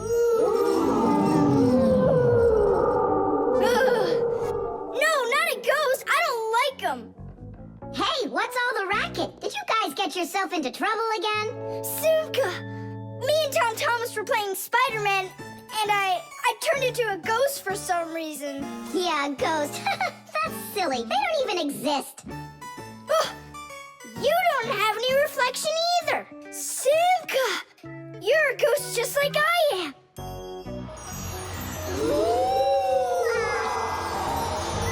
That's just goofy.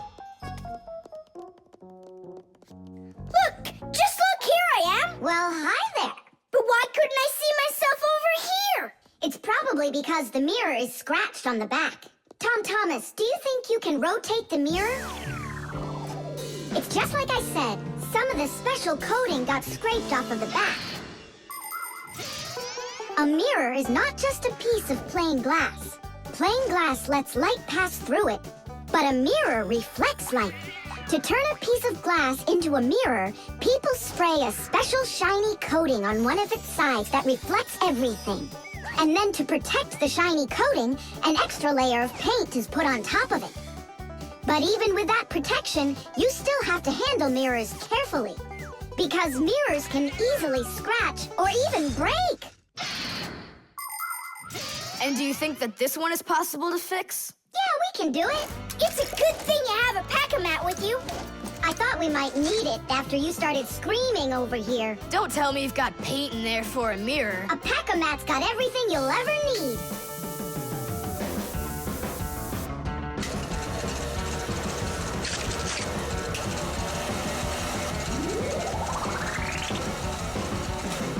It's all ready. My dad's coming. Tom Thomas, what are you doing here? Checking if you hung it. Yeah, right. I'll definitely hang that mirror on the wall soon. Like tomorrow. Or next week. The compass.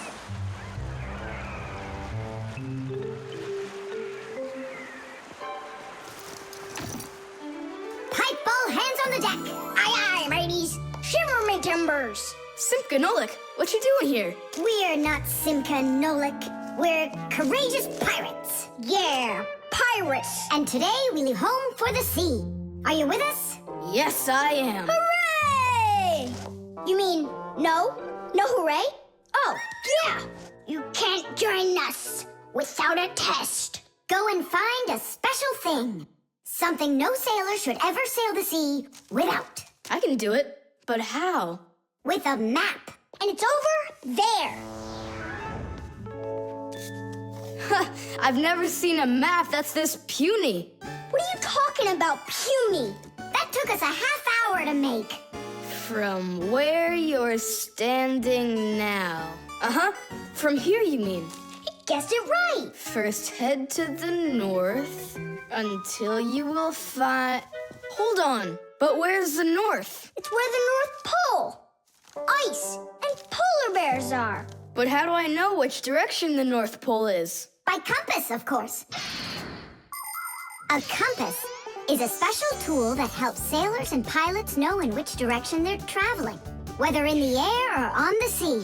Our planet is like a big magnet that has two poles, the North Pole and the South Pole.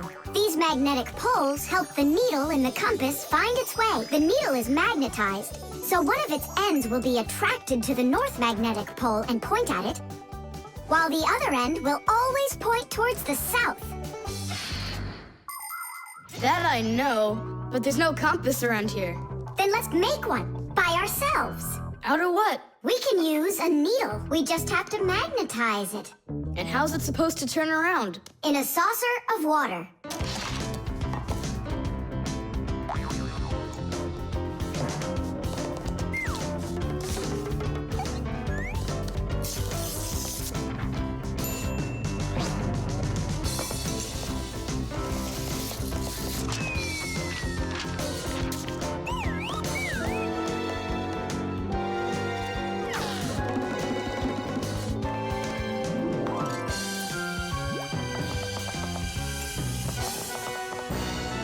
Well, there you go.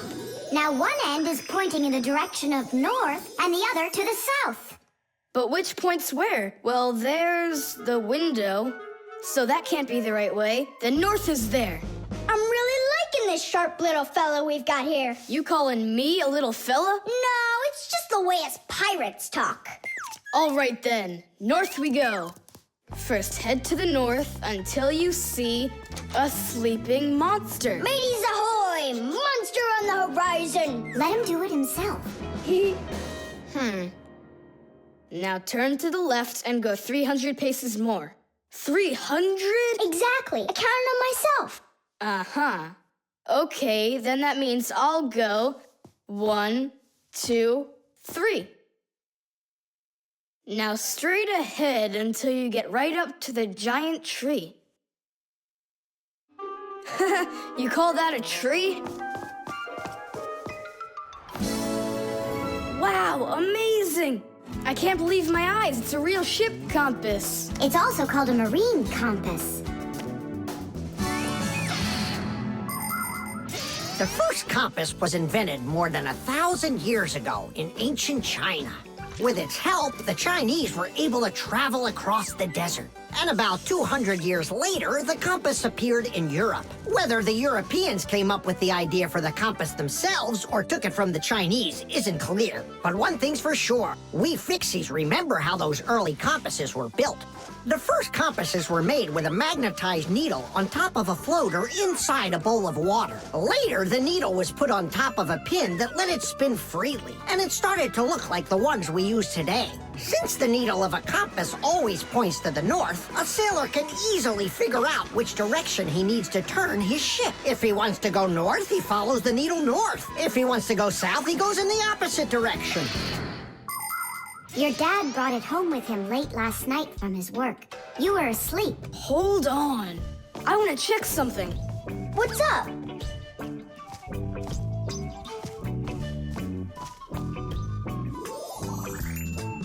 Yeah, they line up together. Of course they line up. If not, how else would you have gotten here? We're done with the needle. It has to go back. First head south 600 paces. 6 for you, matey. Candy.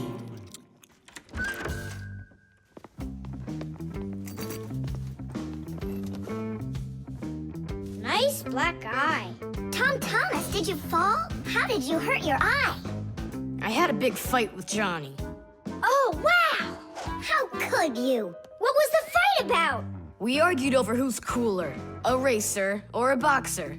A race driver's cooler. Of course! That's what I said to him. But Johnny had to prove it's a boxer. Well, He proved it all right. Can't you see? you don't prove anything at all by fighting. What a profession, a boxer. Yeah. Now your dad, he's got an amazing profession. A journalist.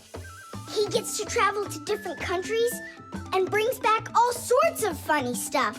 They even show him on TV. No.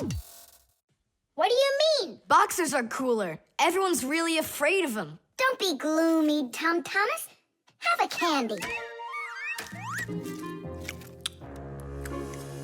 I've got a good idea. How about a taste tester? That's the best job. And what is he testing? A taste tester is someone who tests the tastes of drinks and food. Yeah, how come? They want to find out if the food is delicious and what all the flavors are in it. Super! What a great profession! But a taste tester's not a job just anyone can do. I can do it.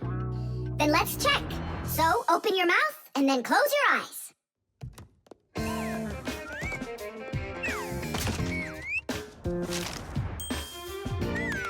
Try to figure out what the flavor is inside of this piece of candy.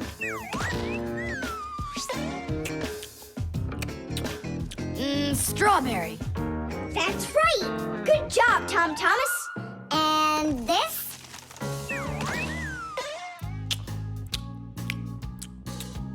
That tastes like orange. You missed that one. It was lime. Yeah, Tom Thomas. If you want to be a food taster, you're gonna need to do some serious practicing. Let's do it. Raspberry. You got it. Simka, how do they get the candy to be hard on the outside and filled with liquid on the inside? Don't get distracted. You're training. Yeah! Hard candy is made like this. First, a sweet syrup is cooked until it is thick and stretchy. Then the mixture is pulled into long, hollow tubes that are like noodles. As the tubes cool down, they start getting harder. And it's right then that the tubes are filled with the soft, fruity center and then cut into pieces. It all has to be done quickly before the tubes have a chance to get totally hard. And that's how candy is made that is hard on the outside and soft on the inside.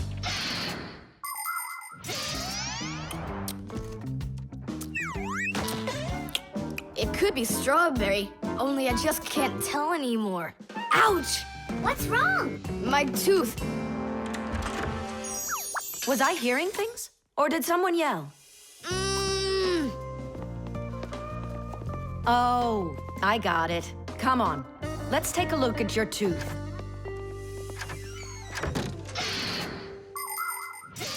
A taste tester has to be the most delicious profession in the world.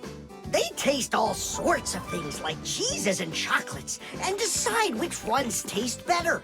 Everything is tested for taste, even water, because different waters taste differently. There are also testers who don't test food and drinks, but rather they test the smells of things like deodorants or perfumes. Not everybody can become a really great tester. First, you have to be able to tell apart all the different tastes and smells. You also need to know when it's time to stop, or you can make yourself sick and lose your ability to tell things apart. That's the reason why taste testers only take very small bites of food and very, very little sips. If you're gonna have a bad tooth, it's good to have a mom who's a dentist. That's true. She's a good dentist. She'll fix it in no time. She'll pull that tooth right out.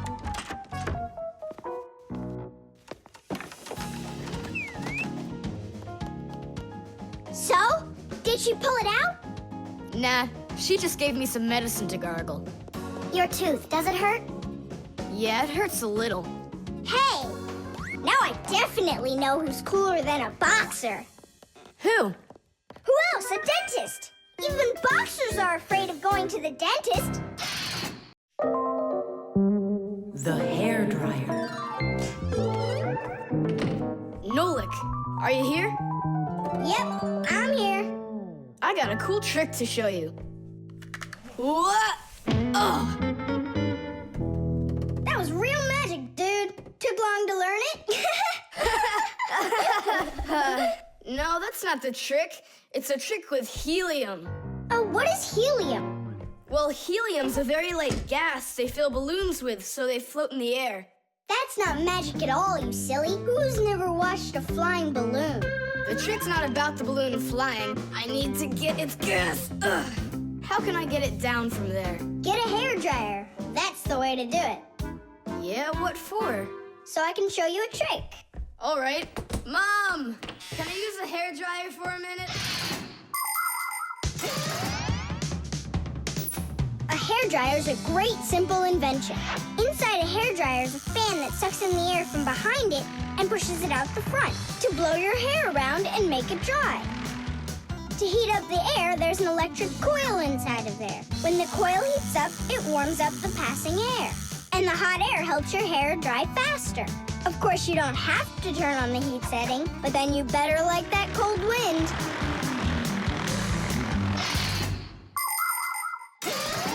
Nolik, I'm right here. here's the dryer. I want to see your trick. All right, flip the switch. Now you lay the ball right into the airstream. Oh, great! The ball's flying. And now it's my turn to fly. Really? Whoa! Yeah! I'll shoot right up to the ceiling so I can grab the string and pull the balloon down. So turn off the heat and away I go.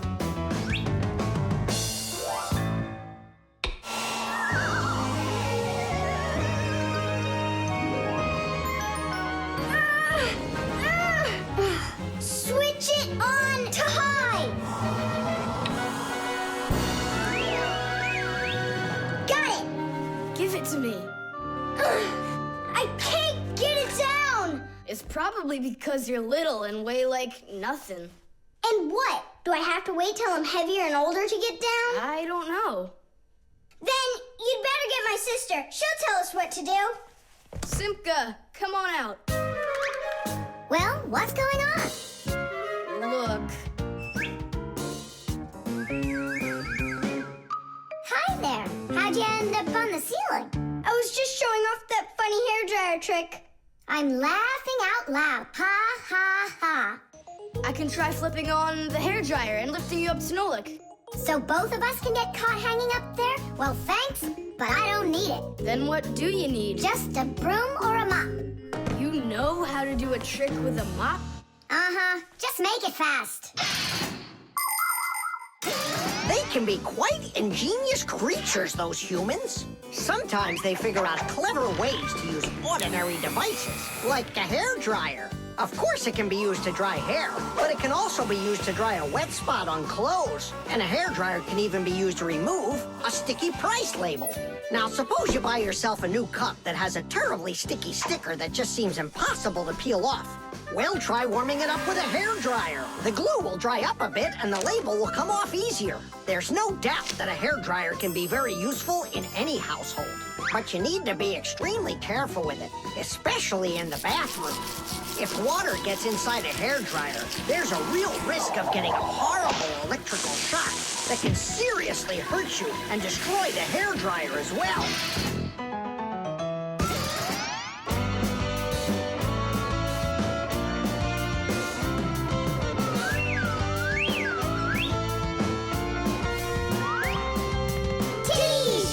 Pull it down! Hooray! Going in for a landing. Tom Thomas, I can't tell you how great it was to fly inside a stream of air. Good for you. Now I'll sound like a fixie. Really? Uh-huh. Huh. Watch me. Hey, what are you doing? Just look. I'll breathe in one breath of helium. Isn't it bad for you? You can only breathe a little. Hey, hi there. Oh, Tom Thomas became a fixie. And that's my trick for you. Funny, huh? Oh, that's too funny. What a squeaky little voice you got there. See, I'm already not a fixie. The helium stops working after just a couple seconds. That's good. Because such a humongous fixie couldn't fit inside any machine. The short circuit. Are you sure we're allowed to play in your dad's office? We're not gonna play in here.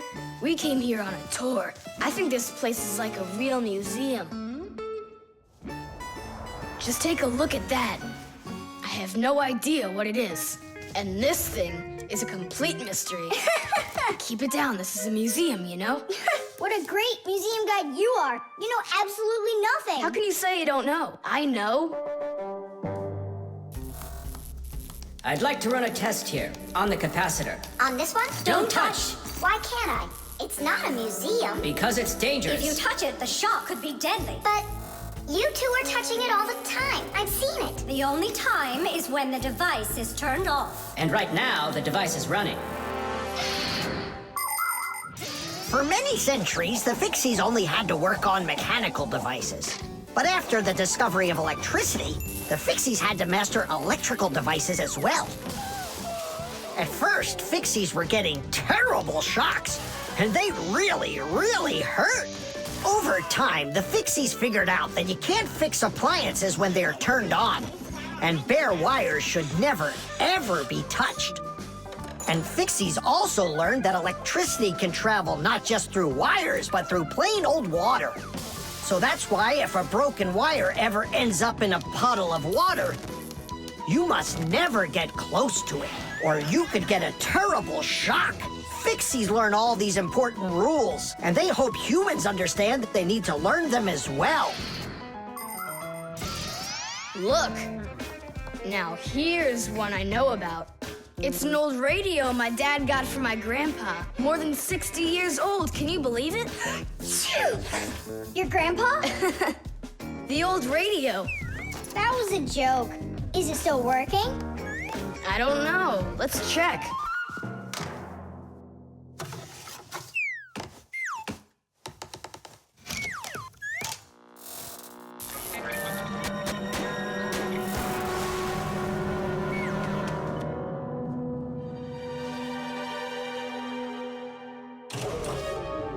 What was that? It looks like the electricity got turned off. Maybe it was a short circuit. I'll go find out.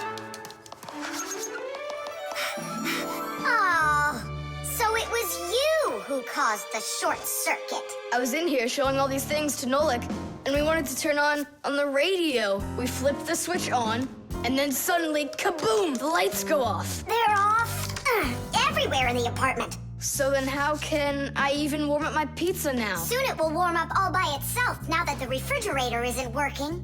Simka, what is that thing you said? A short circuit?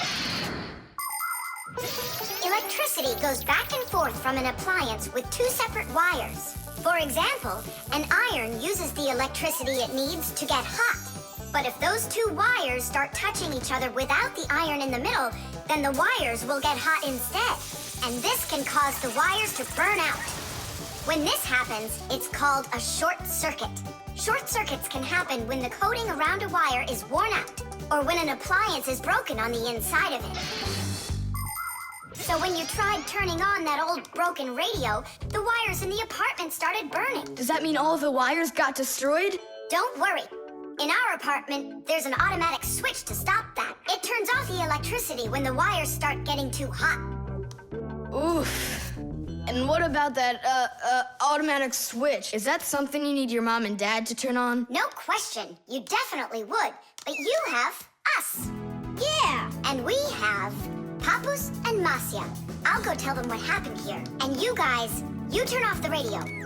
But we'll get electrocuted. What do you mean electrocuted? Thanks to you, there's no electricity.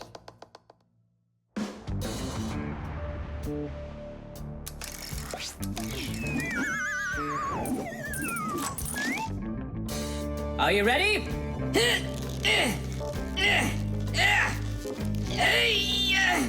Pull it up.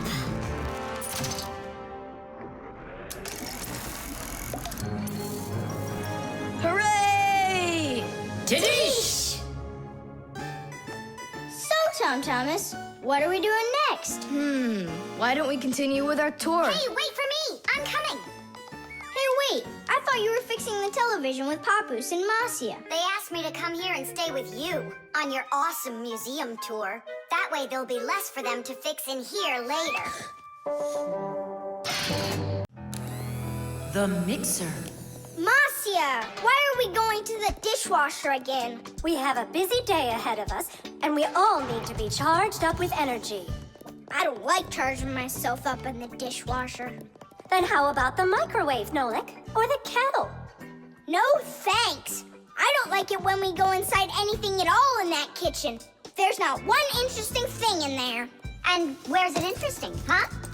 In the computer. Masya, will you let me get charged up in the computer?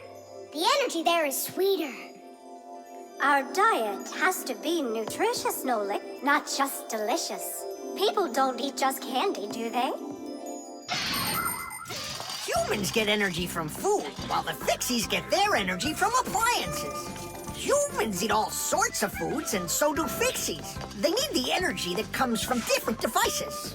Getting charged up in a car makes a Fixie faster. In a computer, smarter. And in a clock, more accurate. To get a balanced energy diet, Fixies mustn't stay inside of one place all the time like a television. It's healthier for us to move from one device to another.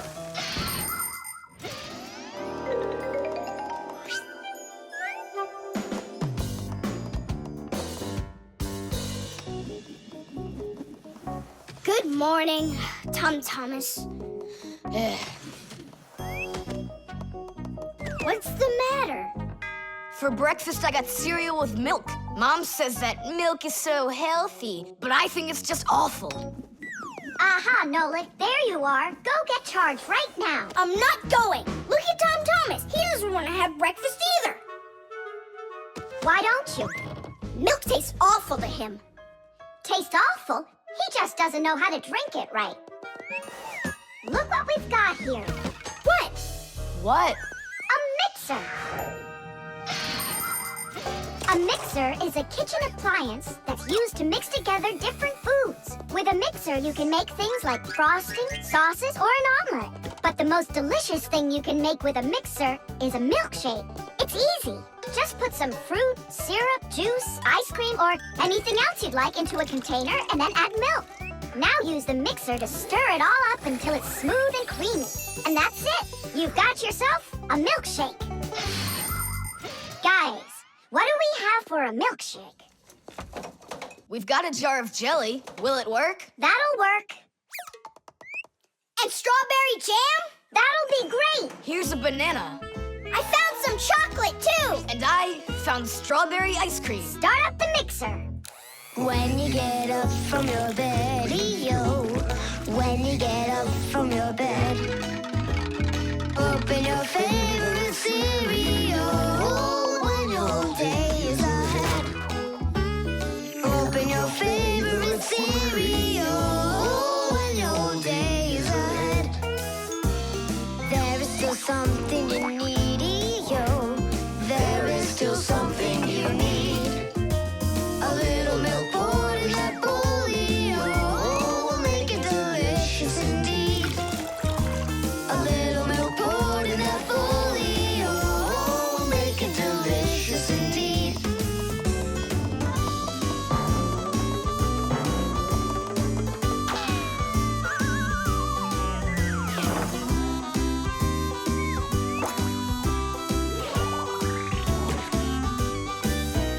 A little milk's all that you need indeed.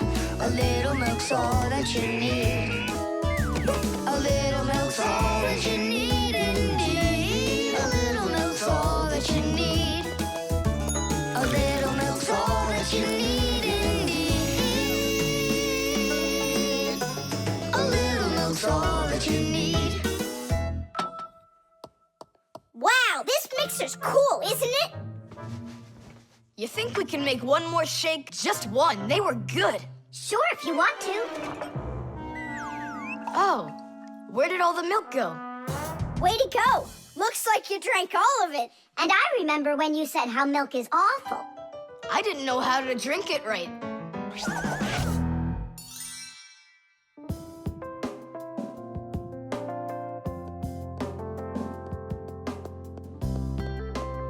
Simka, what in the world were you up to?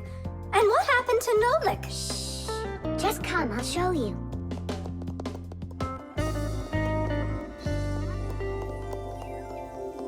Nolik, here you are.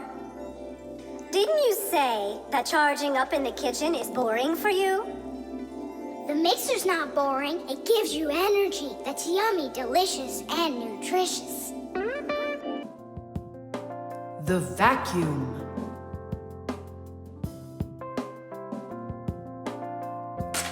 What's the point of cleaning up toys? You're just gonna go take them out again later. You said it.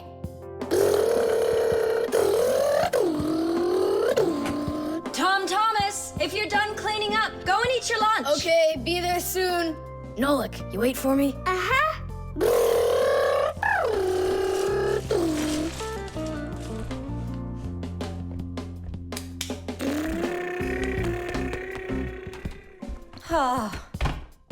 He calls this cleaning up.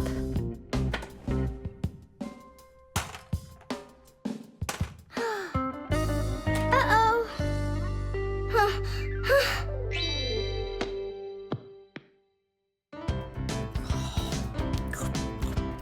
As we say, bon appetit. Thank you. You're not gonna eat me up, are ya? How? Fixies, I don't eat them. Well, that's my mom. She started vacuuming.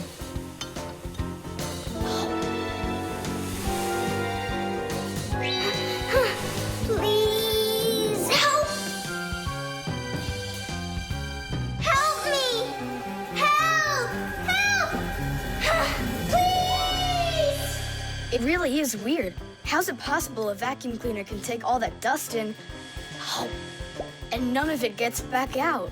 Oh, come on. It's simple. They taught us about it way back in 3rd grade of Fixie school. You can think of a vacuum cleaner as nothing more than a fan with a net. The fan spins backwards, so it sucks in air with dust and dirt. If you put a net in front of the fan, the net will catch everything that is in the air and let the air pass through. Then all you need to do is add a pipe and you've got yourself a vacuum cleaner. But instead of a net, vacuum cleaners use special bags to collect the dust and dirt. It's as simple as that. Oh, whoa, Simka. Nolik, could he get sucked into the vacuum? Oh, no!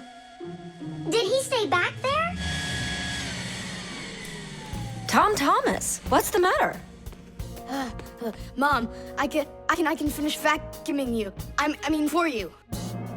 All right, I'll go clean the dishes.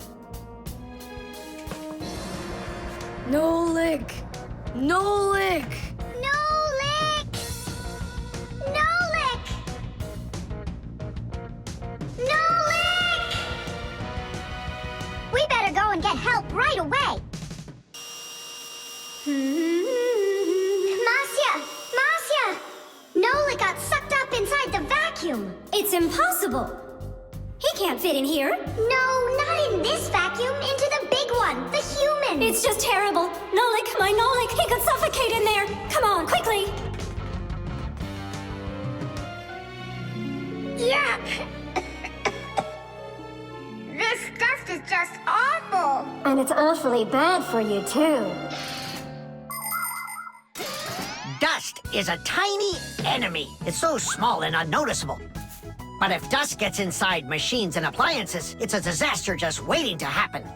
It can keep gears from turning properly. Dust can make appliances overheat. And if dust gets onto electric contacts, it can create a short circuit that can even cause a fire. That's why we Fixies have to constantly clean the insides of appliances from dust, even though a lot of us are allergic to it. Choo! If only people would just dust a little more often than they do right now. Choo! At least people could dust more on the outside. That would make our work so much easier, and their equipment would break a whole lot less often.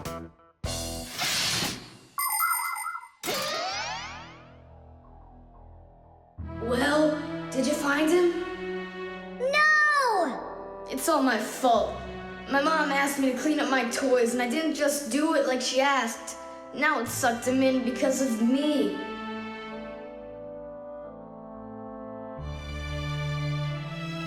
Nolik! Nolik!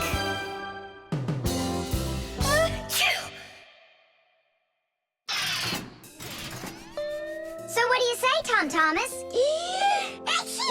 What? I already apologized, and I already promised to clean up my toys. And why are you sneezing? To keep you company, so you'd feel a little better. The magic wand.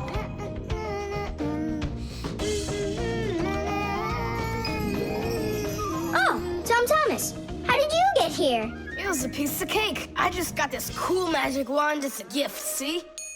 Wow! There's no such thing as a magic wand. I don't believe you.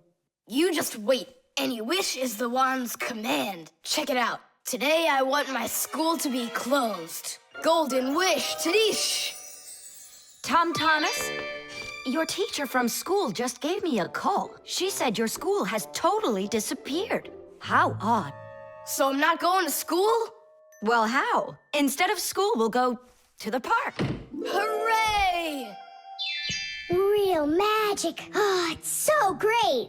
No, there's no magic. They're only illusions. I don't know what illusions are. It's when what we think we're seeing is not what is actually happening. Have you ever seen a magician pull a rabbit out of an empty hat? Do you think it's magic? No, it is only an illusion. In reality, the rabbit's hidden inside the table that the magician puts his hat on. The lid of the hat is made with a secret hatch. And when the magician puts his arm inside the hat, he grabs the rabbit from the table below and ta-da! How every magic trick works may be a secret, but every illusion does have an explanation. I'm telling you, this wand's totally magical. Right now, I can make a rabbit appear out of this trash can for you. Golden wish, Tadish! Oh, that wasn't the idea. Looks like a dog to me. Wait, one more time. Golden wish, Tadish! Golden wish, Tadish! Tom Thomas, will you cut it out? One Chusaka was already enough for us, and now there's 3.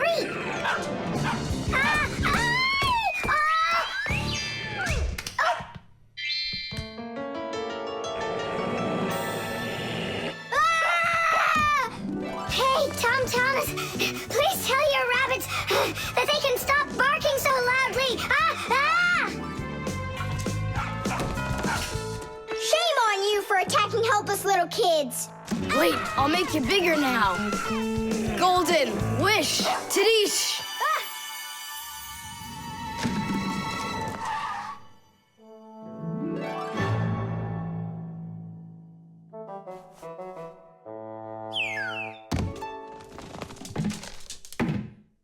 What? You scared? So you're only brave enough to chase little kids around? Wow, I'm huge.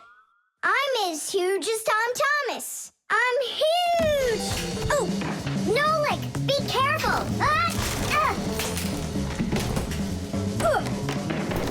How can you live being this tall? It's so inconvenient. And I thought it was tough when you were so tiny. Tom Thomas, are you ready? Hey, why do we have 3 dogs all of a sudden? Oh, my word.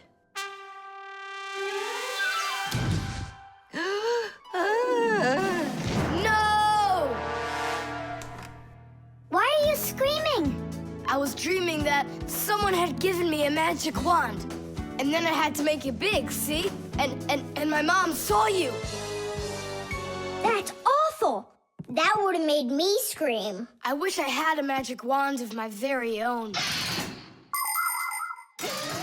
We Fixies aren't ones to believe in magic, but we do believe in what humans can do, because humans often work wonders. For ages, flying in the sky seemed to be an impossible dream. But today, anyone can take off to the sky in an airplane. It used to be that humans thought that only magic could take them to the moon. But now astronauts have already walked on its surface. In fairy tales, people were able to see and talk to each other through a magic mirror. But today we have the internet and telephones we can use. Refrigerators, televisions, automobiles, computers. There are so many things that humans have created. Wondrous things that they used to only be able to dream about. Like a miracle from a fairy tale. A magic wand? Why do you need it? First, I'd skip school today. Tom Thomas, are you ready? I told you, we're going to the park. And what about school? I'll skip it? Good joke. Could this be a dream too? No, it's just that today is Sunday, and that's the magic magic of it. The robot. Did I already tell you what I'm hoping you'll get me for my birthday present? Yes, honey. Only 1,000 times or so. A Robotazoid R300 would just be the greatest. With Megavision, I want it. I really do. I do. Well, tomorrow you'll find out. But now it's time to sleep, Tom Thomas. Wow, that is one great present. And we got Tom Thomas absolutely 0 for his birthday. We're just terrible friends. So, how does this robot work? Okay, so let's give this a try, shall we? First, we'll take a walk. And how does he have any idea where the robot's going? I can tell you. One of the robot's eyes is a video camera. The robot sends the picture to the screen on the controller so the player can see where the robot is going. Yeah! And that's just one thing they know how to do. A robot is a smart machine that can do very difficult or dangerous work for humans. With its strong metal arms, a robot can move heavy objects or put together parts to build cars and other machines. Robots are often sent into outer space or to the bottom of the ocean to help scientists. There are also robots that can understand what people are saying, and robots that can talk and even make jokes, just like people. I've got it. Now let's turn you around. What was that? Look. You know, He destroyed him! Nolik, stop! You were playing with that, right? you think Tom will notice? I know what you're doing all night. I'm off to bed. I'll get him to work. I'll stay up until I do. Simka, let's try and... No, we're gonna need some help.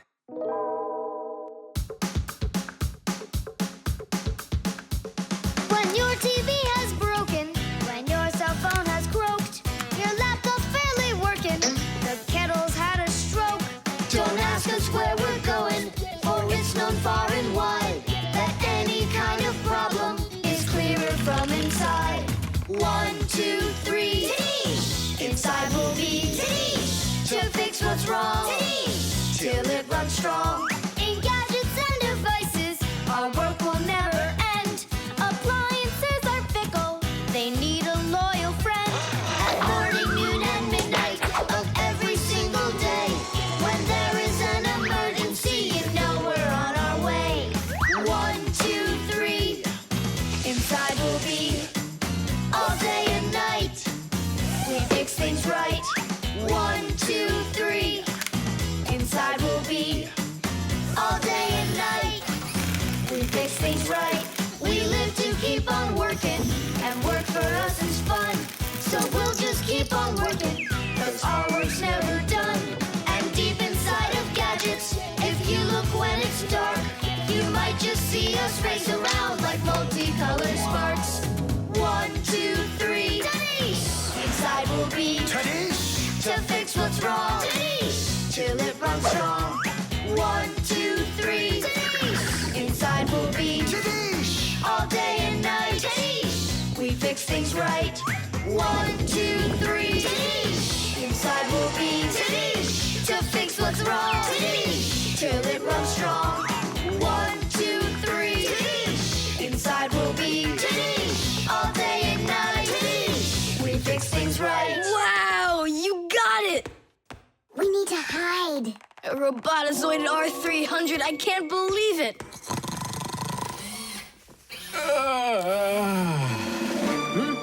Well, happy birthday to you, Tom Thomas. I'm sorry, Tom Thomas. Last night, your robot, you know, I broke it.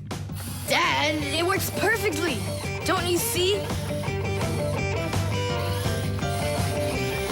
I'm so proud of you. You fixed it. I couldn't fix it at all. I tried everything. Oh, you want to tell me that the robot fixed itself? What a joker.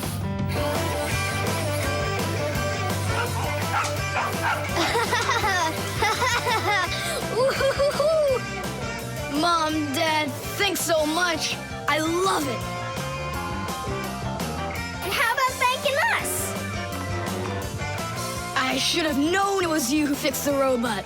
Happy birthday! Happy birthday! Yay! The ship in a bottle. Simka, Nolik, here, take a look at this. Oh, wow! Awesome! Where did you get this from? From one of the shelves in Dad's office. He's got lots of cool stuff in there. That's cool. I'll be the captain. This is like a totally real sailing ship with masts, cordage, and everything. And how can it all get in there through such a little hole? A ship in a bottle is a real miracle. Do you want me to tell you the secret of how it gets inside? It's like so. All of the ship's masts are collapsible. Before the boat is put into the bottle, the masts are folded down and pressed against the ship's body, so it's small enough to fit through the bottle's neck. And once the ship is inside the bottle, the masts and sails are opened back up by pulling on a thread. Hands on deck! There's a giant octopus starboard! I'm an octopus, huh? Oh, look out. Brave sailors like us, we're not afraid of storms. Tom Thomas, be careful! Hey! Oh, Did it break? no, it's all Trish. It's not close to Tadish. Take a look how this mast broke. Whoa! What have I done? Don't worry, we can fix it. Get some glue, okay?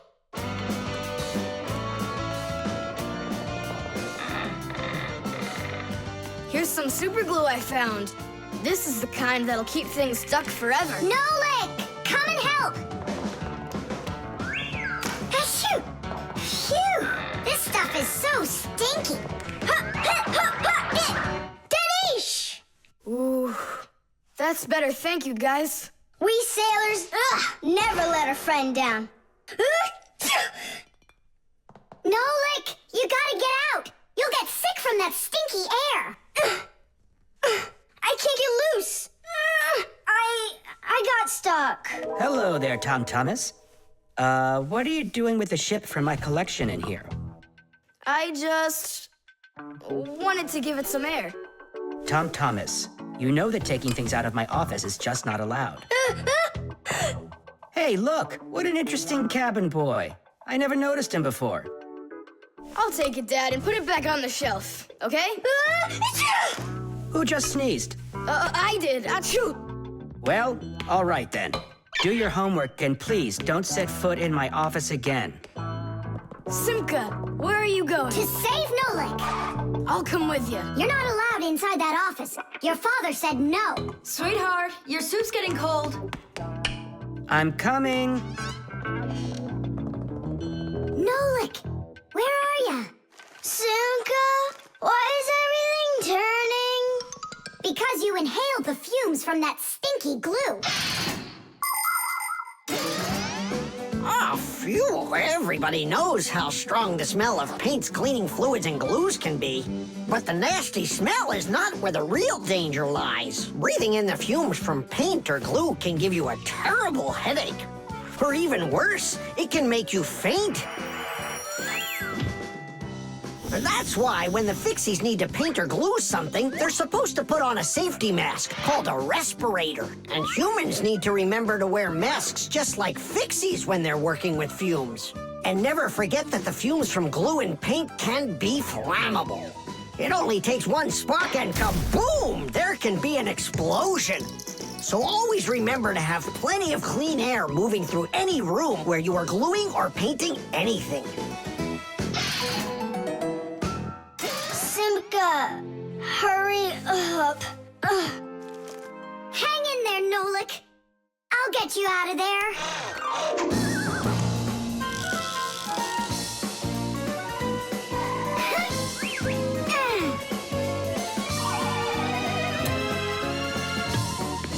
Nolik.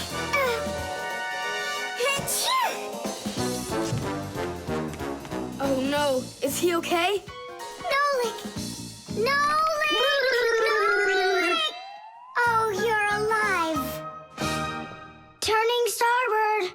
Turning port. Piasters! Piasters! Oh, whatever. He's gonna be fine. Nolik, do you know who I am? A giant octopus?